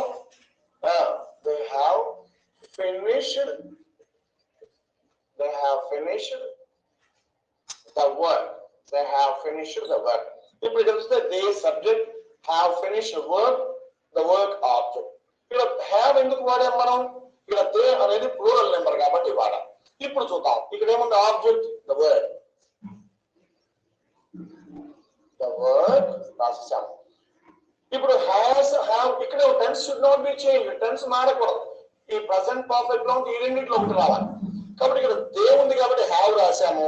ఇక్కడ ద వర్క్ సింగులర్ నెంబర్ కాబట్టి హ్యావ్ ఏమైపోతుంది has.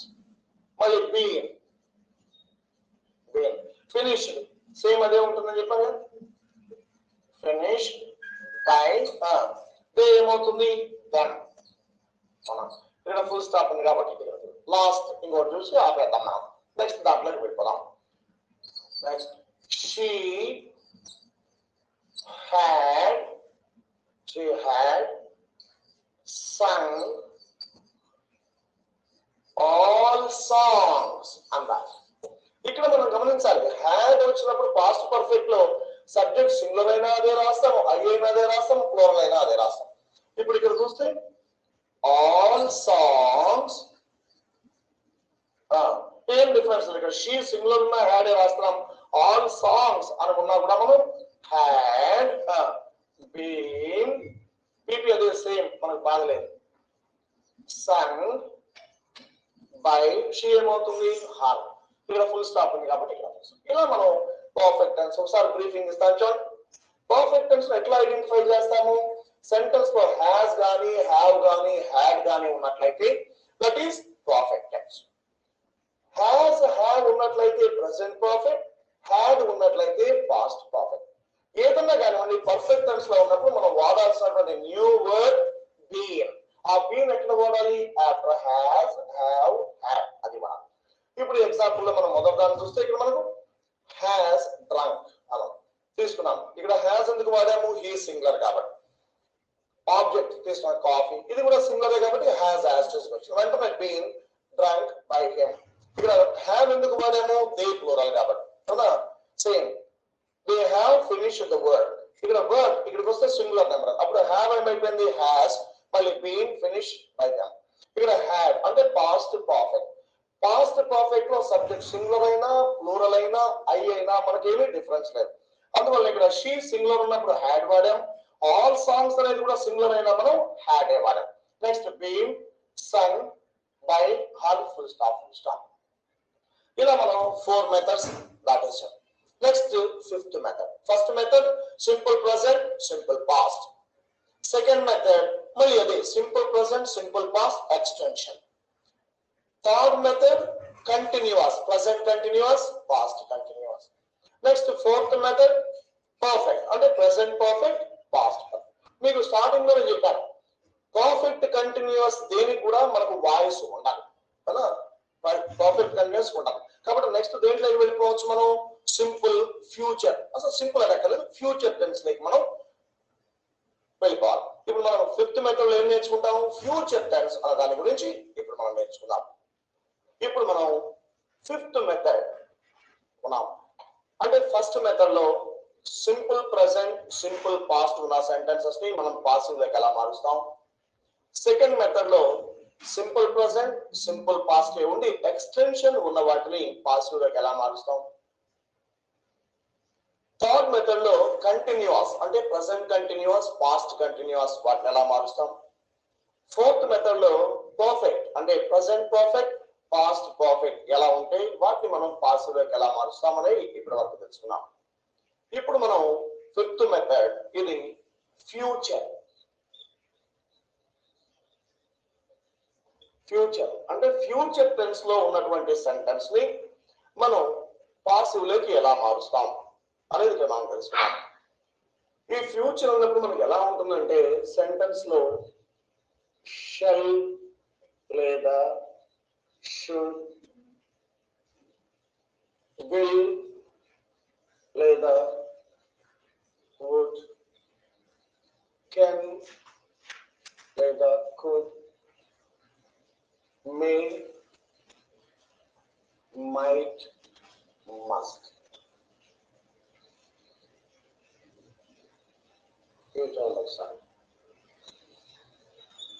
Shall, will, can, may, must ఈ వర్డ్స్ ఏమి ఉంటే వీటిని మనం ఇంతకుముందు ఒక మాట అనుకున్నాం. ఈ హెల్పింగ్ వర్బ్స్ ఏమనుకున్నాం అంటే ఏఎఫ్బి అనుకున్నాం. ఏంటది? ఏఎఫ్బి అంటే అనామలస్ ఫైనిట్ వర్బ్స్ అనుకున్నాం. ఈ 9 ఏమనుకున్నాము? అనామలస్ ఫైనిట్ వర్బ్స్ అనుకున్నాం. అంటే ఈ అనామలస్ ఫైనిట్ వర్బ్స్ ఏం చేస్తాయంటే ఫ్యూచర్ టెన్స్ ని తెలియజేస్తూ ఉంటాయి. అనామలస్ ఫైనిట్ వర్బ్స్ ఏం చేస్తాయి? ఫ్యూచర్ టెన్స్ ని తెలియజేస్తూ ఉంటాయి. కాబట్టి ఏ సెంటెన్స్ లోనైనా షెల్ గాని, విల్ గాని, కెన్ గాని, మే గాని, మస్ట్ గాని ఉన్నట్లయితే మనం వెంటనే ఏమనుకోవాలి? దాన్ని ఫ్యూచర్ టెన్స్ లో ఉంది అనుకోవాలి. రైట్. ఇప్పుడు మళ్ళీ ఒకసారి మనం గుర్తు చేసుకున్నాం. కంటిన్యూస్ లో ఉన్నప్పుడు న్యూ వర్డ్, కొత్త పదం ఒకటి రావాలి. ఏంటది? బీయింగ్. పర్ఫెక్ట్ లో ఉన్నప్పుడు ఒక న్యూ వర్డ్ రావాలి. ఏంటది? బీయింగ్. అలాగే ఇప్పుడు మనకు ఈ ఫ్యూచర్ టెన్స్ అంటే అందులో మనకు ఏఎఫ్వి కనపడ్డప్పుడు మనం ఇక్కడ ఒక కొత్త వర్డ్, దాన్ని బి. ఆ వర్డ్ ఏంటి? బి. ఈ బి అనేటువంటి వర్డ్ ఒకదాన్ని మనం రాయాలి. బాగా గుర్తించినట్లయితే కంటిన్యూస్ లో ఉన్నప్పుడు బీయింగ్ ఎక్కడ రాశాము? రైట్, బి ఫామ్ తర్వాత రాశాము. అలాగే బీయింగ్ ఎక్కడ రాశాము? రైట్, ఎక్కడ రాశాము? హ్యాజ్, హ్యావ్, హ్యాడ్ ఉన్న తర్వాత రాశాం. ఇప్పుడు ఇక్కడ ఫ్యూచర్ టెన్స్ లో ఉన్నప్పుడు బి అనే పదాన్ని ఎక్కడ రాయాలి అని అంటే ఆఫ్టర్ ఏఎఫ్బి. అంటే ఇప్పుడు ఇందులో మనం షెల్లో, విల్లో, కెన్నో, మే ఇవి రాస్తాం కదా. వీటి తర్వాత వెంటనే ప్లేస్ మారటం లేదు, గమనించండి. బీయింగ్ వచ్చిన, బీయింగ్ వచ్చిన, బి వచ్చిన వాటి ప్లేస్ మారటల్లా కదా. ఎక్కడ వాడుతున్నాము? సెకండ్ రూల్, థర్డ్ రూల్ మధ్యలో వాడుతున్నాం.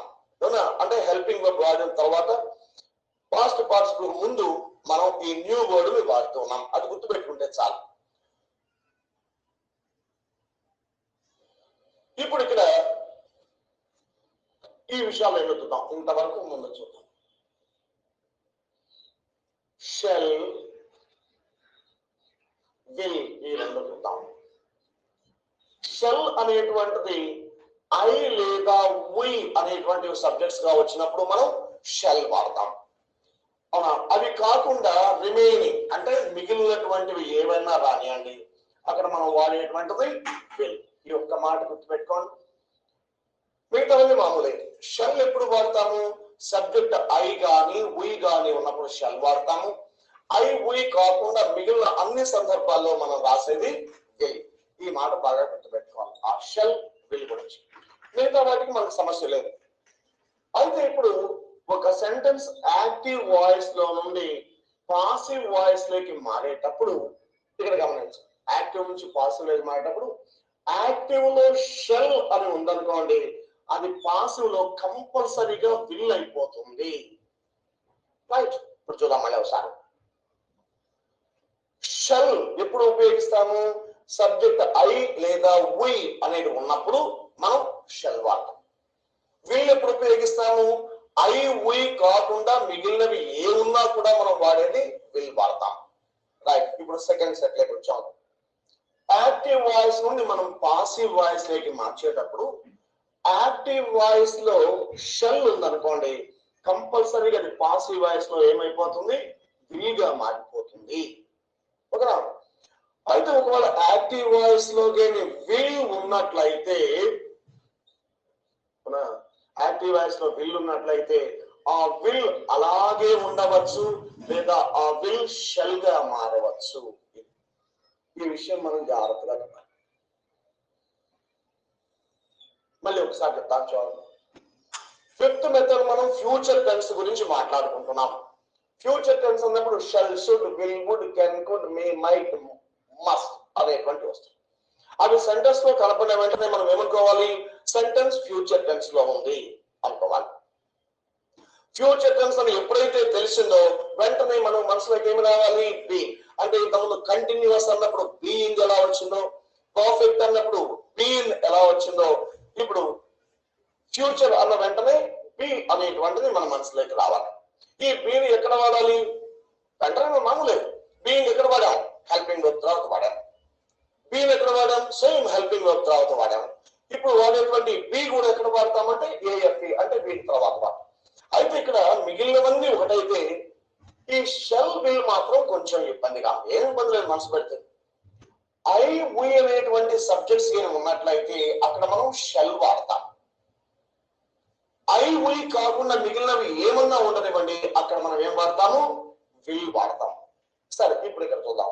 ఒక సెంటెన్స్ ని యాక్టివ్ నుండి పాసివ్ లోకి మార్చేటప్పుడు యాక్టివ్ వాయిస్ లో షెల్ ఉన్నట్లయితే పాసివ్ వాయిస్ లో వచ్చేది కంపల్సరీగా విల్ గా మారుతుంది. రైట్.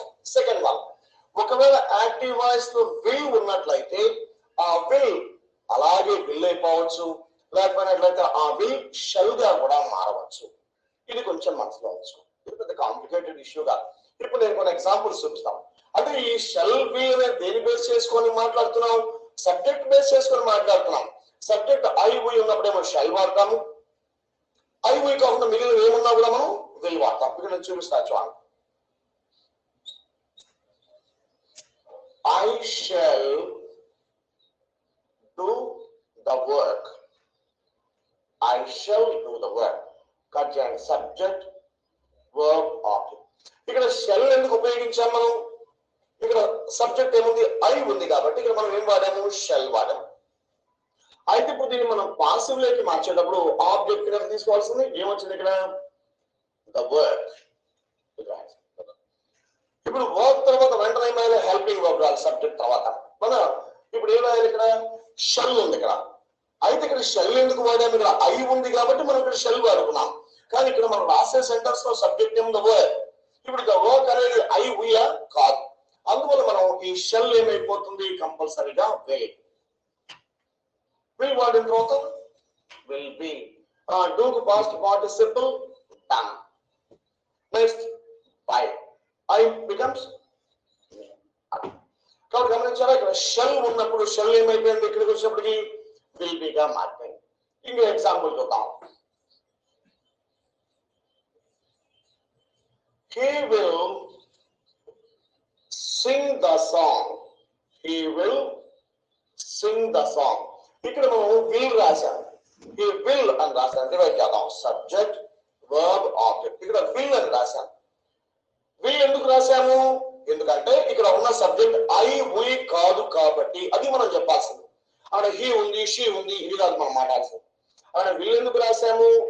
అక్కడ ఉన్న సబ్జెక్ట్ ఐ ఉయ్ కాదు కాబట్టి మనం ఇక్కడ will రాశాం. Okay, right. ఇప్పుడు దీన్ని మనం పాసివ్ లోకి వెళ్ళిపోదాం. వెళ్తున్నప్పుడు ఇక్కడ ఏముంది? The song. ఇప్పుడు మనం చూడాల్సింది ఇక్కడ ఉన్న విల్ గానే ఉంటుందా, ఆ విల్ షెల్ గా మారుతుందా చూసినట్లయితే ఇక్కడ ఐ ఉయ్ కాదు కాబట్టి విల్ రాశాం. ఇక్కడ కూడా ద సాంగ్ అన్నప్పుడు ఐ ఉయ్ కాదు కాబట్టి ఇక్కడ కూడా మనకి ఏమొస్తుంది? The song will be. Singh past participle sang by. He becomes him. Right. Next example, John. She will invite us. Right. She will invite us. ఇప్పుడు ఇక్కడ సబ్జెక్ట్, వర్బ్, ఆబ్జెక్ట్ డివైడ్ చేస్తే ఇక్కడ ఏం రాసాము మనం? విల్. ఎందుకని విల్ రాసాము అంటే ఇక్కడ ఉన్న సబ్జెక్ట్ ఐ ఉయ్ కాదు కాబట్టి మనం విల్ రాసాం. ఇప్పుడు దీన్ని మనం పాసివ్ లోకి మార్చేటప్పుడు ఆబ్జెక్ట్ బికమ్ సబ్జెక్ట్. ఇక్కడ ఆబ్జెక్ట్ ఏముంది? అస్. అస్ సబ్జెక్ట్ ప్లేస్ లోకి వస్తే ఉయ్. అది గుర్తుపెట్టు, ఉయ్. ఇప్పుడు ఇక్కడ ఉయ్ సబ్జెక్ట్ ఉంది కాబట్టి ఇక్కడ ఉండేటువంటి విల్ గా ఉంటుందా, విల్ షెల్ గా ఉంటుందా? ఇదిగో ఇక్కడ మనం రాస్తున్నాం. ఐ ఉయ్ ఉన్నప్పుడు షెల్ వాడాలి, మిగిలిన చోట. ఇప్పుడు ఇక్కడ ఏమొచ్చింది? ఉయ్ మనకు వచ్చింది. అప్పుడు ఏమైపోతుంది? ఈ విల్ షెల్ గా. We shall be invited by. She becomes her. ఇలా అది ఎలా మారుతున్నాయి? ఇక్కడ ఉండేటువంటి షెల్ అక్కడికి వస్తే ఏమవుతుంది? ఇక్కడ ఉన్న విల్ ఇక్కడ ఏమైంది? మరి ఇక్కడ ఉన్న విల్ ఇక్కడ ఏమైపోయింది? వీటిని మనం జాగ్రత్తగా అబ్జర్వ్. అయితే ఈ కాంట్రవర్సీ అంతా కూడా, అంటే ఈ ఇబ్బంది అంతా కూడా షెల్ విల్ అనేటువంటివి సెంటెన్స్ లో కనపడ్డప్పుడు మాత్రమే నాకు గుర్తుపెట్టుకోవాలి. ఇప్పుడు మనం అనుకున్నటువంటి ఇబ్బంది అంతా కూడా అంటే షెల్ విల్ అవ్వాలా, విల్ షెల్ అవ్వాలా, విల్ గానే ఉండిపోవాలా, షెల్ గా ఉండదు. దట్ ఇస్ ష్యూర్ కదా. ఇది ఉండాలనేటువంటి కాంట్రవర్సీ ఎప్పుడు మనకు వస్తుంది? కేవలము సెంటెన్స్ లో, ఇచ్చిన సెంటెన్స్ లో షెల్ గాని విల్ గాని ఉన్నప్పుడు మాత్రమే. షెల్ విల్ లేకుండా మిగిలినటువంటి ఏ ఉన్నా కూడా మనం అదే మనం చేస్తాం. ఉదాహరణ చూడండి, ఇక్కడ I can solve the problem. I can solve the problem. ఇక్కడ I can solve the problem. ఇప్పుడు ఇక్కడ మనం వాడింది ఏంటి? కెన్. ఇక మనకి సమస్య లేదు. మనకి ఎప్పుడు సమస్య? షెల్ విల్ ఉన్నప్పుడు మాత్రమే మనం చూసుకోవాలి. ఇప్పుడు ఇక్కడ ఏముంది? కెన్. ఇక ఏం మార్పు? Can be. ఇప్పుడు ఏమవుతుంది? The problem can be solved, past participle, solved by I becomes me. ఇంకోటి చూడండి, you must do the work. You must do the work. Same subject, verb, object. The work. అక్కడ must. ఏం మారో ఒక మనకు shall will ఉన్న దగ్గర ఈ సమస్య, మిగిలిన దగ్గర అవసరం లేదు. కాబట్టి the work must be do, ఇంత ముందు రాసి must be done by you మారదు. అలా ఇలా మనం ఈ ఫ్యూచర్ టెన్స్ సంబంధించినటువంటి వాటిని ఈ విధంగా చూడాలి. ఒక్కసారి మళ్ళీ మన నెక్స్ట్ మెథడ్ లోకి వెళ్లే ముందు ఒకసారి చూపిస్తాను చూడండి. ఫ్యూచర్ టెన్స్ సెంటెన్స్ లో shall, will, can, may, must ఇలాంటివి కనపడ్డ వెంటనే మనకి ఏం గుర్తు రావాలి? ఓ, సెంటెన్స్ ఫ్యూచర్ టెన్స్ లో ఉంది. ఎప్పుడైతే ఫ్యూచర్ టెన్స్ లో ఉందో మన మనసులోకి పిఈపి అనే ఒక వర్డ్ రావాలి. మళ్ళీ ఒకసారి రిమైండ్ చేద్దాం. కంటిన్యూస్ లో ఉన్నప్పుడు ఏ వర్డ్ రావాలి? బీయింగ్. పర్ఫెక్ట్ లో ఉన్నప్పుడు ఏ వర్డ్ రావాలి? New word being. అలాగే ఇప్పుడు మనకు అది ఫ్యూచర్ వచ్చిన వెంటనే ఏ వర్డ్ రావాలి? బీ. ఈ మూడింటిని వాడే ప్లేస్ ఒకటి మీరు గమనించండి. ఎక్కడ వాడుతున్నాము? సబ్జెక్ట్ వాడతాం, అంటే ఆబ్జెక్ట్ ని సబ్జెక్ట్ గా తెస్తాం. ఆ తర్వాత హెల్పింగ్ వర్బ్ వాడతాం, అంటే ఏ టెన్స్ లో ఉంటే ఆ హెల్పింగ్ వర్బ్ వాడతాం. వెంటనే మనం ఈ మూడు పదాల్లో అవసరమైన దాన్ని మనం వాడుకోవాలి. అవునా? అది ఇక్కడ చేయాల్సింది. ఆ తర్వాత మిగిలినటువంటి రూల్స్ అన్ని మామూలు. అయితే ఇక్కడికి వచ్చినప్పటికీ షెల్, విల్, షెల్ అనేటువంటిది ఎప్పుడు వాడతామంటే సబ్జెక్ట్ ఐ గాని ఉయ్ గాని ఉన్నప్పుడు షెల్ వాడతాం. ఐ ఉయ్ కాకుండా మిగిలినవి ఏమన్నా ఉండనివ్వండి, అక్కడ మనం వాడేది విల్. రైట్, ఇది మీకు ఐడియా వచ్చేసి ఇప్పుడు ఇక్కడ చూద్దాం. ఒక సెంటెన్స్ అంటే ఫ్యూచర్ లో ఉండే సెంటెన్స్ ఒకటి యాక్టివ్ నుండి పాసివ్ కు మారే సమయంలో యాక్టివ్ వాయిస్ లో షెల్ ఉన్నప్పుడు ఆ షెల్ పాసివ్ వాయిస్ లో కంపల్సరీగా విల్ అవుతుంది. మరి యాక్టివ్ వాయిస్ లో ఉన్న సెంటెన్స్ లో విల్ ఉందనుకోండి, అప్పుడు ఏంటంటే ఆ విల్ గానే ఉండొచ్చు, లేకపోతే ఆ విల్ షెల్ గా మారు. దేనికి డిపెండ్ అయి ఉంటుంది? డిపెండ్ అయి ఉంటుంది మనం రాసేటువంటి సెంటెన్స్ లో ఉండే ఆబ్జెక్ట్. ఎందువల్ల అది మనకు సబ్జెక్ట్ ప్లేస్ లోకి వస్తుంది కాబట్టి. దానికి ఎగ్జాంపుల్ ఇక్కడ I shall do the work. ఇక్కడ షెల్ ఎందుకు వాడాము? ఇక్కడ ఐ ఉంది కాబట్టి. రైట్, ఇక్కడికి వచ్చినప్పుడు సబ్జెక్ట్ ఏమైంది? ఇక్కడ మనకు ఇక్కడ ఉన్న ఆబ్జెక్ట్, ఇక్కడ సబ్జెక్ట్ అని ద వర్క్. ఇక్కడ షెల్, ఇక్కడ ఐ ఉంది కాబట్టి షెల్ వాడాము. ఇక్కడ ద వర్క్ అనేది ఐ ఉయ్ కాదు కాబట్టి విల్ బి. అలాగే ఇక్కడ హీ విల్ రాసాము. విల్ ఎందుకు రాసాము? ఇది ఐ ఉయ్ కాదు కాబట్టి. ఇక్కడ కూడా వచ్చాము సేమ్ విల్ బి. ఎందుకైంది విల్ బి? ఇక్కడ కూడా అయితే ద సాంగ్ అంటే ఐ ఉయ్ కాదు కాబట్టి. ఇప్పుడు ఈ ఎగ్జాంపుల్ చూద్దాం. షీ విల్ ఇన్వైట్ అస్ అనేది చూద్దాం. ఇప్పుడు ఇక్కడ విల్ ఎందుకు రాసాము? ఇక్కడ ఐ ఉయ్ కాదు కాబట్టి. అవునా? ఇప్పుడు ఇక్కడికి వచ్చేసాం. ఇక్కడికి వచ్చినప్పుడు ఈ ఆబ్జెక్ట్ అయినటువంటి అస్ ఏమైపోయింది? ఉయ్ గా మారు. ఉయ్ వచ్చినప్పుడు ఏం రాస్తాం అనుకున్నాం? ఇక్కడ మనం ఇదిగో ఉయ్ వచ్చినప్పుడు ఏం రాయాలి? షల్. కాబట్టి ఇక్కడ ఉన్న విల్ షల్ గా మారిపోయింది. అంటే ఇక్కడ ఇంతవరకు మాత్రమే మనం గుర్తుపెట్టుకోవాలి. ఏంటది? సెంటెన్స్ లో షల్, విల్ ఉన్నప్పుడు మాత్రమే మనం కొంచెం ఆలోచించాలి. షల్, విల్ కాకుండా మిగిలిన ఏమున్నా కూడా, అంటే పైన మన లిస్ట్ లో చెప్పుకున్నవి ఏమున్నా కూడా మనకు అదే వర్డ్ ని మనం రాయొచ్చు. కాబట్టి ఇక్కడ కెన్, కాబట్టి ఇక్కడ ఏం రాసాము? Can be. ఇక్కడ మస్ట్, కాబట్టి మస్ట్ బి. ఇంకా దాని గురించినటువంటి ఆలోచన మనం చేయాల్సిన అవసరం ఏమి లేదు. ఇప్పుడు నెక్స్ట్ 6th మెథడ్,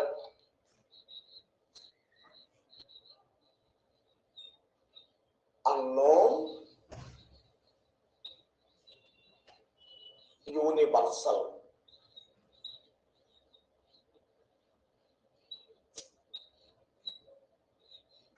అంటే అన్నోన్ సబ్జెక్ట్స్, యూనివర్సల్ సబ్జెక్ట్స్ అనేవి ఇక్కడ మనం చూద్దాం. ఏంటివి? Unknown subjects universals. అన్నోన్ అంటే అర్థం ఏంటి? తెలియనటువంటి. సబ్జెక్ట్ అంటే డూయర్ ఆఫ్ యాక్షన్. అసలు ఇదేంటి? అసలు సబ్జెక్ట్ అంటే డూయర్ ఆఫ్ యాక్షన్ అంటే పని చేసిన వ్యక్తి. పని చేసిన వ్యక్తి ఎప్పుడు మనకు తెలిసే ఉంటారు కదా. మరి ఇక్కడ ఏమంటున్నాం? అన్నోన్ సబ్జెక్ట్ అంటే అక్కడ ఆ సెంటెన్స్ లో వర్క్ అయితే జరిగిపోయింది, కానీ ఆ వర్క్ ఎవరు చేశారో మనకు తెలియదు. ఫర్ ఎగ్జాంపుల్, మనం మార్నింగ్ స్కూల్కి వచ్చే సమయానికి మన స్కూల్ ముందు ఒక పెద్ద పాము చచ్చిపోయి పెట్టారు కదా అక్కడ. సరే మనం వచ్చి చూసాం కదా. మనం వచ్చి చూస్తున్నాగానే వెంటనే ఈ క్వశ్చన్ ఏం వేస్తాం? ఎవరు ఈ పామును చంపారు అంట. ఈ పామును ఎవరు చంపారని క్వశ్చన్ వేస్తాం. మరి అక్కడ ఎవరన్నా చంపేసినోడు ఇదిగో ఈ పామును నేను చంపాను అని ఏమన్నా రాసి అక్కడ ఏమైనా స్లిప్ పెట్టి వెళ్తాడా? ఎవరు పెట్టి. అప్పుడు మనం ఏమంటాం? ఎవరో చంపారు అంటాం కదా. అంటే పామును చంపడము అనేటువంటి వర్క్ జరిగిపోయిందా లేదా? జరిగిపోయింది. మరి ఎవరు చంపారు అనా? అదేం సూసైడ్ చేసుకోదుగా అనా. పాము ఏమన్నా చక్కగా ఆ తోకతో ఒక రాయి పట్టుకొని పెట్టి పెట్టి దొరుకునే చావదుగా కదా. దాన్ని ఎవరో చంపాల్సింది అంతవరకు కదా. మరి అప్పుడు ఎలా చూడాలి మనం? అదేమో చనిపోయింది, ఇది స్నేక్. మరి దాన్ని ఎవరో చంపేశారు. మరి చంపిన వ్యక్తి ఎవరో తెలిసిందాక మనకి తెలియదు కదా. ఇవి అన్నోన్ సబ్జెక్ట్స్. అంటే పని జరిగింది కానీ చేసినటువంటి వ్యక్తి తెలియదు. సెకండ్ కాంటెక్స్ట్, ఇంకో రెండో సందర్భం చూద్దాం మనం. చక్కగా ట్రిమ్ గా తయారైపోయి బస్ స్టాండ్ కో రైల్వే స్టేషన్ వెళ్ళాం లేదా ఊరికి వెళ్ళాలి. మనం కానీ ఎంత అలర్ట్ గా కానీ లేకుండా కేర్లెస్ గా మనం కానీ ఉన్నట్లయితే ఒక పని జరిగిపోతుంది. ఏంటో చెప్పండి? Pick pocket. జేబు కత్తిరేస్తాం. మనం చక్కగా అంతా అయిపోయి కౌంటర్ దగ్గరికి వెళ్ళిపోయి టికెట్ అని బాగా చేపడతాం. ఏముండదు, మొత్తం ఖాళీ. అంటే ఇక్కడ పిక్ పాకెట్ అంటే జేబు కత్తిరించడము లేదా జేబు దొంగతనం చేయడం అనే పని జరిగిపోయిందా లేదా? జరిగిపోయింది. మరి ఆ వర్క్ అంటే జేబు కొట్టడం అనేటువంటి ఆ పని జరిగినప్పుడు ఎవరో ఒకటి చేయాలా, లేకపోతే డబ్బులు ఎగిరిపోయి వారి జేబులో పడతాయా? ఎవరో చేయాల్సింది కదా. మరి ఆ డబ్బులు దొంగతనం చేసిన వాడు ఫర్ మోర్ డీటెయిల్స్ కాంటాక్ట్ అని చెప్పి ఏమైనా విజిటింగ్ కార్డు ఏమైనా మన జేబులో పెట్టేస్తారా? అంటే ఇంకా ఏమన్నా వివరాలు కావాలంటే నన్ను సంప్రదించండి ఏమన్నా వాడి సెల్ నెంబర్ ఏమైనా ఇస్తాడా? ఏం నెంబర్ చక్కగా వాడి పని చేసిన వెళ్ళిపోతాడు. అంటే ఇక్కడ కూడా మనకి ఏం కనపడుతుంది? వర్క్ జరిగింది కానీ వర్క్ చేసిన వ్యక్తి ఎవరో మనకు తెలియలా. అలాంటి సందర్భాల్లో మనం వాడేటువంటి సబ్జెక్ట్స్ ఏమని పిలుస్తాం? మనం అన్నోన్ సబ్జెక్ట్స్ అంటాం. వీటిని చూడాలంటే కొన్నిసార్లు one, someone, somebody, none. None means no plus one. No అనేది నెగటివ్ సెన్స్ తెలియజేసాము. సెన్స్ ఎప్పుడు మారకూడదు. మన స్టార్టింగ్ లో ప్రికాషన్స్ అప్పుడే చెప్తున్నాం, meaning should not be change. Meaning మారకూడదు, అది జాగ్రత్తగా అలాగే బ్యాలెన్స్ రావాలి. కాబట్టి నన్ అనేటువంటి దాని మీనింగ్ ఏంటి? No plus one. ఇప్పుడు ఈ 4 వర్డ్స్ ని మనం దేనిగా వాడుకోవచ్చు అంటే అన్నోన్ సబ్జెక్ట్స్. అది కాబట్టి అన్నోన్ సబ్జెక్ట్స్ అంటే వర్క్ జరిగిపోయింది, అక్కడ సబ్జెక్ట్ ఉన్నాడు అంటే డూయర్ ఆఫ్ యాక్షన్ పనిచేసిన వ్యక్తి ఉన్నాడు, కానీ అతను ఎవరో మనకు తెలియనప్పుడు మనం వాడుకోవాల్సినటువంటి వర్డ్స్ ఇవి. ఇవి అన్నోన్ సబ్జెక్ట్స్. ఇక రెండో దీనికి వచ్చేస్తున్నాం. ఏంటివి? సెకండ్ వన్ ఏంటి? Universal subjects. అన్నోన్ తర్వాత రెండోది ఏంటి? అన్నోన్ తెలిసిపోయింది. One, someone, somebody, no one, అదే నన్. Next universal subjects. ఇక్కడ చూస్తే యూనివర్సల్ సబ్జెక్ట్ అనేటువంటిది ఒక ప్రత్యేకమైన సబ్జెక్ట్ ఏం కాదు. మనం రొటీన్ గా వాడేటువంటి సబ్జెక్టే. కొన్నిసార్లు అది ఏమవుతుంది బాగా జాగ్రత్తగా వినాలి. ఇప్పుడు అన్నోన్ సబ్జెక్ట్ మనకి ఇబ్బంది లేదు. ఎందువల్ల? One right unknown, someone, somebody, none clear అయిపోయింది. ఆ 4 వర్డ్స్ మనం మనసులో పెట్టేయచ్చు. అయితే ఇక్కడికి వచ్చేప్పటికి యూనివర్సల్ సబ్జెక్టే కొంచెం. యూనివర్సల్ అంటే విశ్వవ్యాప్తమైన, అంటే అందరికీ ఆమోదయోగ్యమైన. అవునా? ఇక్కడ చూడాలి. ఇవి స్పెషల్ గా మనకు అన్నోన్ సబ్జెక్ట్స్ లాగా ఇవి స్పెషల్ గా ఏమి లేవు. ఏంటవి? Universal subject. మామూలుగా మనం వాడే సబ్జెక్టే కొన్నిసార్లు అది ఏమైపోతుంది? యూనివర్సల్ గా మారిపోతుంది. అంటే ఇప్పుడు ఐ అని వాడామనుకోండి, ఐ ఎంతవరకు? నా వరకు మాత్రమే. యు నీ వరకు మాత్రమే, లేదా మీ వరకు మాత్రమే. అయితే యు అని వాడితే మళ్ళీ నేను బయటికి వెళ్ళిపోతున్నాను, గమనించాలి. యు అని మాట్లాడినప్పుడు అలా నేను కలవట్లా, మీరు అంటున్నా, అలా నేను రావట్లా, అంటే నేను బయటికి వెళ్ళిపోయాను. వి మనము మేము, ఇది కొంచెం మనసులో ఉంచుకోండి. వి మనము మేము, దే వారు, మనకు సంబంధం లేదు, మనకు టచ్ అవ్వట్లేదు, వాళ్ళకి వెళ్ళిపోయింది మనకు. ఇప్పుడు ఇక్కడ వి అనేది కొంచెం ఆలోచన చేస్తే చూద్దాం. ఇక్కడ వి అనేటువంటి ఒక సబ్జెక్ట్ ఉంటుంది. చాలా వి అనే దానికి మీనింగ్ ఏమొస్తుంది? మనము అంటే ఇప్పుడు మనము అనే దాంట్లో ఏముంది? మేము మనము అనే దాంట్లో ఏముంది? అందరం ఉన్నాం ఇక్కడ, ఇంక్లూడింగ్ మై సెల్ఫ్, నాతో కలిపి అందరం ఉన్నాం, అవునా? ఇప్పుడు వి అనేది తీసుకొని మనం గమనిస్తే అది యూనివర్సలా లేకపోతే ఆర్డినరీ సబ్జెక్టా? ఇప్పుడు మనం తెలుసుకోవాల్సిన విషయం ఏంటది? ఈ వి అనేటువంటిది కొన్ని సందర్భాల్లో యూనివర్సల్ అవుతుంది, కొన్ని సందర్భాల్లో ఆర్డినరీ సబ్జెక్ట్ అవుతుంది, కదా? యూనివర్సల్ ఎప్పుడు అని అంటే చూద్దాం.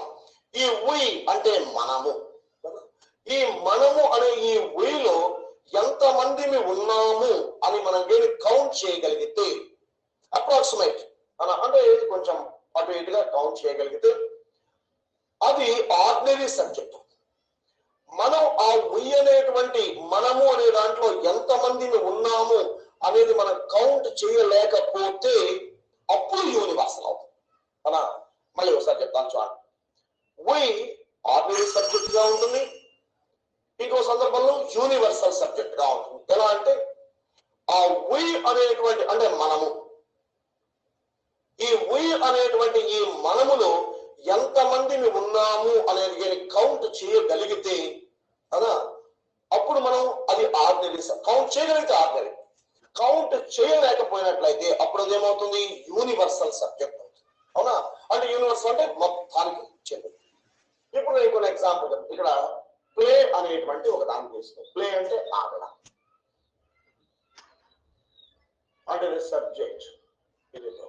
ఇప్పుడు వి ప్లే అనేది తీసుకొని డిఫరెంట్ కాంటెక్స్ట్ లోకి వెళ్తాం మనం. ఎందుకు వెళ్తున్నాము?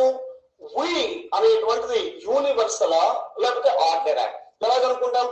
ఇప్పుడు మనం రాసే ఆబ్జెక్ట్ ప్రకారంగా విలో ఎంతమంది ఉన్నారు కౌంట్ రఫ్ గా అయినా కౌంట్ చేయగలిగితే అది ఆర్డినరీ, కౌంట్ చేయలేకపోతే యూనివర్సల్. రైట్, ఇప్పుడు చూద్దాం.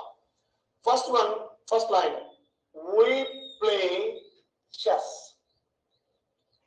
We play chess.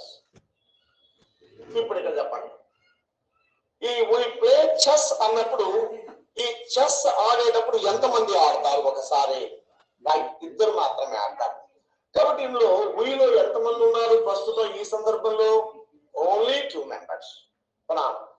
Second context చూద్దాం. We play caroms. We play caroms. Carroms ఒకసారి ఎంతమంది ఆడొచ్చు? 4 మెంబర్స్ మాక్సిమం. అంటే ఇప్పుడు మనం ఈ రెండు సందర్భాల్లో మనం ఆ వీలో ఎంతమంది ఉన్నారు కౌంట్ చేయగలిగామా లేదా? చేయగలిగాం. కాబట్టి ఇది యూనివర్సల్ కాదు, అంటే ఆర్డినరీ. నెక్స్ట్ చూస్తే we play cards. కార్డ్స్ అంటే ప్యాక్ ఆట, చతుర్ముఖ పారాయణం, కార్డ్స్. కార్డ్స్ నాకు పెద్ద తెలియదు కానీ వీటి గురించి ఎవరో కొందరు తెలిసిన వాళ్ళు చెప్పిన దాని ప్రకారంగా ఒక్కసారి 6 లేదా 7 మనం ఆడచ్చు, అది మనకు అవసరం. కాబట్టి 7, 8 అనుకోండి, మనం 10 అనుకోండి, 15 అనుకోండి, 25 అనుకోండి, కాదు 150 అనుకోండి కదా.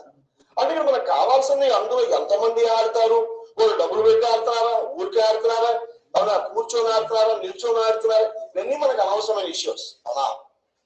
అక్కడ ఈ సందర్భంలో ఆ వీలో ఉన్నటువంటి వాళ్ళని మనం కౌంట్ చేయగలమా లేదా?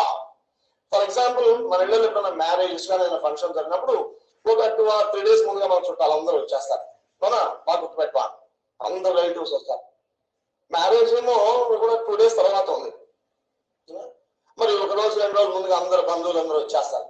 మరి వచ్చినప్పుడు మిగతా వాళ్ళందరూ ఏ పనుల్లో ఉంటే ఈ అంకుల్స్ వీళ్ళందరూ ఏం చేస్తారు, రూమ్ లోకి వచ్చి చక్కగా కార్డ్స్ ఆడుకుంటారు. అప్పుడు అమ్మో ఎవరో ఒకళ్ళు వెళ్ళి లోపల ఉన్నారు అంకుల్ వాళ్ళు ఉన్నారు, వాళ్ళకు టీనో కాఫీనో ఇచ్చిరా, ఎంతమంది ఉన్నారో చూడు అంటే వాళ్ళందరూ లోపలికి వెళ్ళి ఏం చేస్తున్నారు, చక్కగా కూర్చొని ఆడుతున్నారు. అంటే తలుపు తీసి లోపలికి వెళ్ళి వాళ్ళందరినీ మనం కౌంట్ చేయగలుగుతామా చేయలేమా? చేయొచ్చు, ఎందుకంటే మనకి నెంబర్స్ వచ్చుగా, కాబట్టి కౌంట్ చేయొచ్చు. అంటే ఇప్పుడు ఈ కార్డ్స్ ఆడుతున్న వాళ్ళు ఎంతమంది అన్నా ఉండి మనం కౌంట్ చేయగలమా కౌంట్ చేయలేమా? చేయగలం. కాబట్టి ఎప్పుడైతే కౌంట్ చేయగలమో అప్పుడు అది యూనివర్సల్ కాదు అనేది మనకు తెలిసిపోయింది. నెక్స్ట్ ఫోర్త్ కాంటెక్స్ట్ కూడా చూద్దాం, అప్పుడే మొదలవుతుంది. ఇక్కడ we play cricket. We play cricket. ఒకసారి టీవీలో మనకు మొత్తం ఆ కోర్ట్ అంతా చూపించినప్పుడు, గ్రౌండ్ అంతా చూపించినప్పుడు, ఒకసారి ఆట జరగాలంటే ప్రేక్షకులు మనకు అవసరం లేదు, ఆడేవాళ్ళు. ఎంతమంది ఉంటారు ఒకసారి కౌంట్ చేయండి, చేయాలి. చాలా జాగ్రత్త కౌంట్ చేస్తారు. కొంతమంది ఏమంటున్నారు 11 అంటున్నారు, కొందరేమో 12 అంటున్నారు, కొందరేమో 13 అంటున్నారు. మీరు మొత్తం లెక్క కౌంట్ చేయాలి చక్కగా. ఇప్పుడు నేనే కౌంట్ చేస్తాను ద్వారా. బౌలర్ కానీ లేకపోతే వికెట్ కీపర్ కానీ ఫీల్డర్స్ కానీ 11 మెంబర్స్ అవునా. మరి ఆడే వాళ్ళు ఇద్దరు బ్యాట్ పెట్టుకోవాలి, రైట్. మరి ఇంతతో ఉండదు, వీళ్ళు మాత్రమే ఉంటే ఏం చేస్తారు తెలుసా, ఆ స్టంప్స్ ఆ బ్యాట్ ఒకళ్ళు కొట్టుకొని వస్తారు.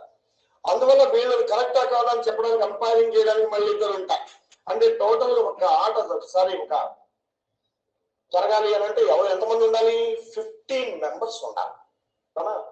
కాబట్టి వీ ప్లే క్రికెట్ అన్నప్పుడు ఎంతమంది కనిపిస్తున్నారు మనకి అక్కడ, 15 మెంబర్స్. అంటే 11 + 2 బ్యాట్మెన్ అంపైర్స్ వీళ్ళు ఉండాలి, లేకపోతే అసలు ఆట ఆగదు. సరే 15 కాదా, 25 కాదు, 150 కాదు, 1500 కాదు, 15,000 అనుకోని. అంటే ఆ మొత్తం ఆ చూసేటువంటి గ్యాలరీలో ఉండే మొత్తాలు కూడా కౌంట్ చేసి లెక్కేద్దాం. 15,000 కాదు, 50,000 అనుకోండి. అంటే ఇక్కడ మనకు కావాల్సిన వాళ్ళు ఎంతమంది కాదు, మనం కౌంట్ చేయగలమా చేయలేమా? చేయగలం. కౌంట్ చేసినప్పుడు ఇది ఏమైందో కానీ యూనివర్సల్ మాత్రం కాదు, అంటే ఆర్గనైజ్. అమ్మో ఈ విధంగా మనం we play chess అని మొదటి సందర్భంలో ఆర్డర్ అయింది. సెకండ్ యాంగిల్ లో we play క్యారమ్స్ అన్న కూడా ఆర్డర్ అయిపోయింది అవునా. we play కార్డ్స్ అన్న ఆర్డర్ అయిపోయింది, we play క్రికెట్ అన్నా కూడా ఆర్డర్. అంటే ఈ 4 సందర్భాల్లో మనకి ఏమైపోయింది, we అనేటువంటి దాంట్లో ఎంతమంది ఉన్నారో మనం కౌంట్ చేయగలిగాం. అది ఇప్పుడు డైరెక్షన్ మారుతాం.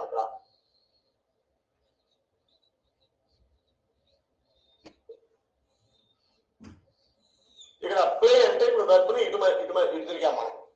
ఇప్పుడు we play ఇటు నుంచి మనం we respect. ఇప్పుడు ఇక్కడ we respect elders అని రాసాం. we respect elders అంటే మనము పెద్దలను గౌరవిస్తాము అన్నాం. ఇంతకుముందు we play chess, we play caroms, we play cards, we play cricket అన్న దగ్గర కూడా we ఉంది. అక్కడ ఆ వీలో ఎంతమంది ఇన్వాల్వ్ అయ్యారో మనం కౌంట్ చేయగలిగాం, కాబట్టి ఆర్డినరీ సబ్జెక్ట్ అంటే. ఇప్పుడు ఇక్కడ చూస్తే we respect elders అంటే మనం పెద్దలను గౌరవిస్తాము అవునా కదా. మనము ఇక్కడ ప్రతిసారి మనమే we వస్తాము.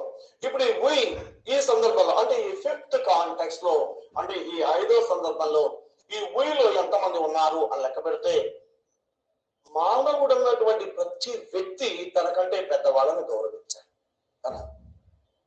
మానవుడు మనిషి కాకపోతే గౌరవించాలి అంతే కదా. మన బ్రదర్స్ ని కానీ మన పేరెంట్స్ ని కానీ మన టీచర్స్ ని కానీ లేదా మనకంటే ఎల్డర్స్ ని మనం గేని రెస్పెక్ట్ ఇవ్వకపోతే వాళ్ళకి మనం మనుషులని కాదు అంతే. యానిమల్స్ కూడా ఇస్తాయి వాటి సీనియర్స్ కి రెస్పెక్ట్. అప్పుడప్పుడు ఆకాశంలో చూస్తున్నప్పుడు బర్డ్స్ అన్ని వెళ్ళిపోతుంటాయి వర్షం. మిగతా బర్డ్స్ అన్ని ఏం చేస్తాయి, దాని లీడర్ ని ఫాలో అయ్యి వెళ్తూ ఉంటాయి కదా. అంటే లీడర్ అంటే దాని గైడ్, మిగతా వాటికి గైడ్ చేస్తున్నటువంటి. కాబట్టి యానిమల్స్ కి బర్డ్స్ కి వాటికి అంత ఆ రెస్పెక్ట్ ఉన్నప్పుడు పెద్దలంటే, మరి మనం ఉండకపోతే అంటే వాటికంటే ఇన్ఫీరియర్ అయిపోతాం మనం. కాబట్టి ఇక్కడ we respect elders అంటే మనము పెద్దలను గౌరవిస్తాము అన్నప్పుడు ఈ we అనే దాంట్లో ఎంతమంది ఉంటారంటే భూమి మీద ఉండేటువంటి ప్రతి మానవుడు ఉంటారు కదా. వాడు ఏదైనా పెద్దలను రెస్పెక్ట్ ఇవ్వకపోతే పెద్దలకి వాడు మానవుడు కాదంతవరకు. కాబట్టి అందరం ఉంటాం, కౌంట్ చేయలేము. మనం చేయగలమా? చేయలేము. కాబట్టి ఈ సందర్భాన్ని మనం ఏం చూసినట్లయితే ఇక్కడ కౌంట్ చేయలేం, అందుకే ఇన్ఫినిట్ మనం కౌంట్ చేయం. ఈ ఒక్క సందర్భంలో మాత్రము ఈ వి అనేది ఏమైపోతుంది, యూనివర్సల్ అవుతుంది. అలా గుర్తుపెట్టుకోవాలి. వి ఆర్డినరీ సబ్జెక్ట్ అది కొన్నిసార్లు ఏమవుతుంది యూనివర్సల్. యూనివర్సల్ అంటే వి అందరికీ అప్లై అవుతుంది. ఏ సందర్భంలో అవుతున్నప్పుడు జాగ్రత్తగా చూస్తున్నప్పుడు 1-2 సందర్భాల్లో మాత్రం ఆ వి లో ఎంతమంది ఉన్నారు మనం లెక్క పెట్టలేం, అప్పుడు యూనివర్సల్. జాగ్రత్త. ఇదే కాకుండా అంటే ఈ ఫిఫ్త్ కాంటెక్స్ట్ లో విఏ కాకుండా పీపుల్ పీపుల్, ఈ పీపుల్ అనేటువంటిది కూడా ఇది ఆల్వేస్ అవునా ఏంటన్నా, ఇది ఆల్వేస్ యూనివర్సల్. ఇప్పుడు ఇక్కడ మనం 2 విషయాలు నేర్చుకున్నాం. ఏంటి, సబ్జెక్ట్స్ ఇప్పుడు 2 రకాలు చూసాం. ఒకటి అన్నోన్ సబ్జెక్ట్స్, యూనివర్సల్. అంటే ఈ 6th మెథడ్ లో మనం అన్నోన్ సబ్జెక్ట్స్, యూనివర్సల్ సబ్జెక్ట్స్ అని 2 రకాలు. అన్నోన్ సబ్జెక్ట్స్ చాలా easy, one, someone, somebody, none, అంటే మొత్తం 4. నెక్స్ట్ ఇక్కడికి వచ్చినప్పటికీ ఈ 5th కాంటెక్స్ట్ లో మాత్రమే వి యూనివర్సల్, పీపుల్ ఆల్వేస్ యూనివర్సల్. ఇప్పుడు మీకు ఒక డౌట్ రావాలి, ఇంతసేపు చెప్పారు ఒక రైట్ మాకు అర్థమైంది, అన్నోన్ సబ్జెక్ట్స్ అంటే ఏంటి, యూనివర్సల్ అంటే ఏంటి అర్థమైంది, అయితే ఏంటట సో వాట్ ఏంటంటే ఏం లేదు. ఇక్కడ ఒక చూస్తున్నాను, ఇప్పుడు నేను ఇక్కడ రాస్తాను, జాగ్రత్త చూడండి. ఇప్పుడు ఇక్కడ నేను రాస్తున్నాన్ని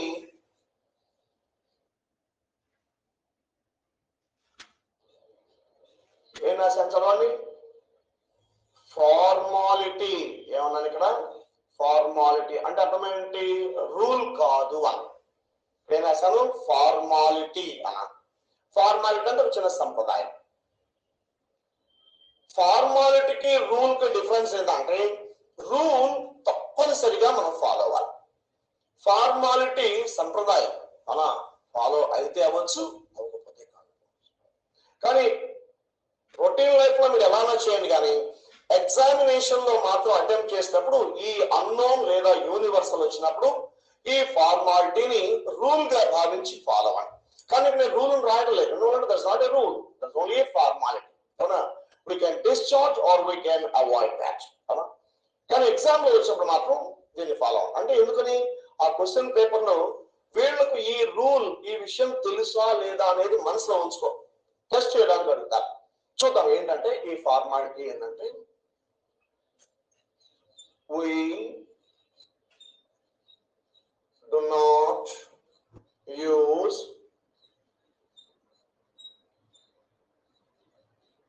unknown and universal subjects as objects in passive voice. ఇది ఇక్కడ we should not use అనలేదు, అలా గమనించండి. ఏమన్నా ఇక్కడ we do not use అంటే మనం వాడడం అంతవరకే. ఏంటంటే we do not use unknown universal, ఇది అంటే వన్, సమ్మన్, సంబడి, నన్.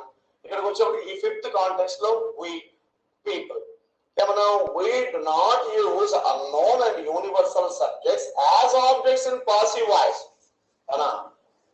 మనం ఇప్పటి వరకు ఏం చేశాము, చివరి 5th రూల్ లో అంటే రూల్స్ ఫర్ కన్వర్షన్ ఏం చేశాము, సబ్జెక్ట్ మనం ఏం చేసాము 5th రూల్ లో తీసుకెళ్లి ఆబ్జెక్ట్ గా రాసాం. అవునా, దానికి అది రాసాం.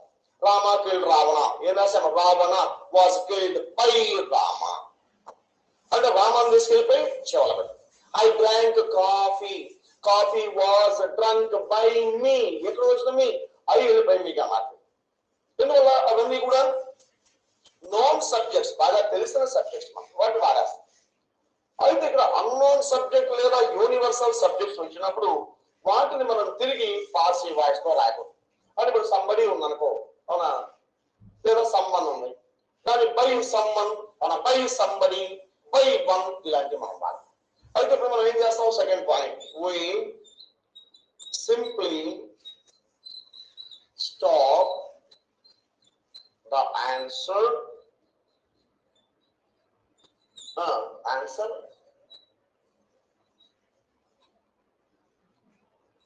Next past participle. ఇప్పుడు ఏం చేస్తున్నాం మనం? ఫస్ట్ ఈ మాట గుర్తుపెట్టుకోండి, నెక్స్ట్ ఇది గుర్తుపెట్టుకున్నాం. First, we do not use unknown and universal subjects as objects in passive voice. అంటే ఏమనుకున్నాము? ఇక్కడ కనపడ్డ ఈ అన్నోన్ లేదా ఇక్కడ ఉన్నటువంటి యూనివర్సల్ వీటిని పాసివ్ వాయిస్ లో ఆబ్జెక్ట్స్ గా వాడము అన్నాం. చాలా ఈజీ.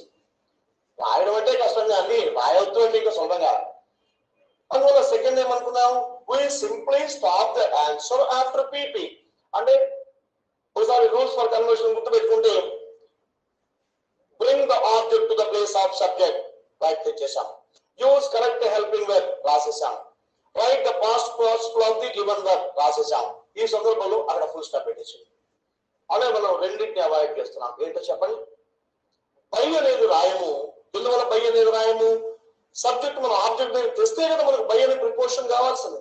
కాబట్టి బయ్యా. అందుకే మీకు ఆ రూల్స్ చెప్పేటప్పుడు ఏమన్నా use preposition by where necessary. అవునా? గుర్తొచ్చిందా? ప్రిపోజిషన్ బై అనే దాన్ని అవసరమైన చోట మాత్రమే వాడండి అన్నాం. అంటే ఈ సందర్భంలో అవసరం లేదు అనేది మనం గుర్తుపెట్టుకోవాలి. అవునా? ఎందువల్ల మనం పాస్ట్ పార్టిసిపల్ అంటే మూడో రూల్ దగ్గర ఆపేసేస్తున్నాం. అందువల్ల ఇక మనం ఫోర్త్ ఫిఫ్త్ ఇంకా లేవు అసలు. ఆ తర్వాత మళ్ళీ సిక్స్త్ ఏంటది? అదే పంక్చువేషన్ మార్క్ ని అక్కడ మనం ఒక ఎగ్జాంపుల్ చెప్పిన తర్వాత నెక్స్ట్ అది రాస్తాను. చూడండి ఒక example. someone took my book. ఎవరో మనకేం తెలుసు? అక్కడ పెట్టామో తీసుకెళ్ళిపోయాడు. అవునా? ఎవరో మనకేం తెలుసు? తెలిస్తే ఇల్లు అరకపోయామా? అవునా? ఇప్పుడు ఇక్కడ చూస్తే someone subject took past verb my book. First method simple present simple past same. మళ్ళీ my book past tense singular number కాబట్టి my book was took past tense past participle taken. ఇంకేం లేదు, టేకన్ అంతవరకే. ఇక మనం ఎందువల్ల ఇది సమ్మన్ కాబట్టి దీన్ని మనం అక్కడ రాయాలి. అప్పుడు ఇక్కడ ఏం చేస్తాము? ఇక్కడ ఫుల్ స్టాప్ ఉంది కాబట్టి ఇక్కడ ఆన్సర్ ఏమైపోయింది? My book was taken. That's all. అంతేగాని my book was taken by someone. ఆ సమ్మన్ ఎందుకు? నా బుక్ ఎవరో తీశారు అంతవరకు. నా పుస్తకము ఎవరి చేతనో తీయబడింది ఇంతకల. నా బుక్ పోయింది అంతవరకు చాలు. ఎవరి చేతనో అవసరం లేదు, ఎందుకంటే ఎవరో ఒకరు ఉన్నారు మనకు తెలియదు కాబట్టి అన్నోన్. కాబట్టి ఈ విషయంలో మనం ఏం చేశాము? ఆబ్జెక్ట్ గా చూపాల. ఆబ్జెక్ట్ ఎప్పుడైతే చూపలేదో దానికి ముందు వచ్చేటువంటి ప్రిపోజిషన్ కూడా క్యాన్సల్. అప్పుడు చివరిలో ఫుల్ స్టాప్ ఇచ్చింది. ఒకసారి చూస్తే నేను ఈ బోర్డు క్లీన్ చేసి మళ్ళీ ఈ వీటి మీద కొన్ని సెంటెన్సెస్ రాస్తే మీకు క్లారిటీ. మళ్ళీ ఒకసారి సబ్జెక్ట్స్ ఎన్ని రకాలుగా ఉన్నాయి? వెల్ నోన్ సబ్జెక్ట్స్ కాకుండా కొత్త మనకు unknown, universal. Unknown one, someone, somebody, none. అంటే ఇప్పుడు ఎప్పుడు వాడతాము? ఒక వర్క్ జరిగిపోయింది కానీ ఆ వర్క్ చేసిన వ్యక్తి ఎవరో మనకు క్లియర్ గా తెలియనప్పుడు మనం అన్నోన్ సబ్జెక్ట్స్ వాడతాం. Next universal subjects. Universal subjects అంటే ఏంటి? సబ్జెక్ట్ లో అంటే అక్కడ ఎంతమంది ఉన్నారు అనేది మనకి కౌంట్ చేయలేకపోతే అప్పుడు అది యూనివర్సల్ అవుతుంది. అవునా కదా? కౌంట్ చేయగలిగితే ఆర్డినరీ సబ్జెక్ట్. అప్పుడు ఈ 4 కాంటెక్స్ట్ లో మనం కౌంట్ చేయగలిగామంటే అది యూనివర్సల్ కాదు. ఇక్కడ వీ రెస్పెక్ట్ ఎల్డర్స్ దగ్గర మాత్రం యూనివర్సల్. ఎందువల్ల దాన్ని ఎంతమందిని మనం కనుక్కోలేము. అలాగే పీపుల్ ఆల్వేస్ యూనివర్సల్. కాబట్టి ఇలా మనం రాస్తాం. అయితే ఏంటంటే అంటే this is very very important. అవునా? ఇది మనకి చాలా ఇంపార్టెంట్ ఫార్మాట్. అవునా? ఏంటది? We do not use unknown and universal subjects as objects in passive voice. మనం వాడకూడదు అంటే రూల్ అవుతుంది. ఫార్మాలిటీ, సంప్రదాయం. వాడము. అవునా? అయితే వాడమన్నప్పుడు ఏం చేయాలి? we simply stop the answer after pp. ఏం చేస్తాం మనం? పాసివ్ వాయిస్ ని pp మూడో రూల్ రాసిన తర్వాత ఫుల్ స్టాప్ రాసేస్తాం. ఫర్ ఎగ్జాంపుల్ సమ్మన్ రాసాము. సమ్మన్ అన్నాం. Took my book. ఎవరో నా బుక్ తీసేశారు. అప్పుడు ఎవరు తీశారు నీ బుక్ అంటారు. ఎవరో తీస్తే మనం పోయి అడగం. అవునా? అందువల్ల మనం ఏం రాసాము? ఆబ్జెక్ట్ తీసుకొచ్చాం. My book past tense singular number first took past participle taken. ఇవి మనం ఇటు రాదు కాబట్టి ఇక్కడ బై లేదు, ఇది అటు వచ్చి సమ్మన్ అయ్యేది. అందువల్ల వెంటనే ఇక్కడ ఫుల్ స్టాప్ అక్కడ పెట్టేసి.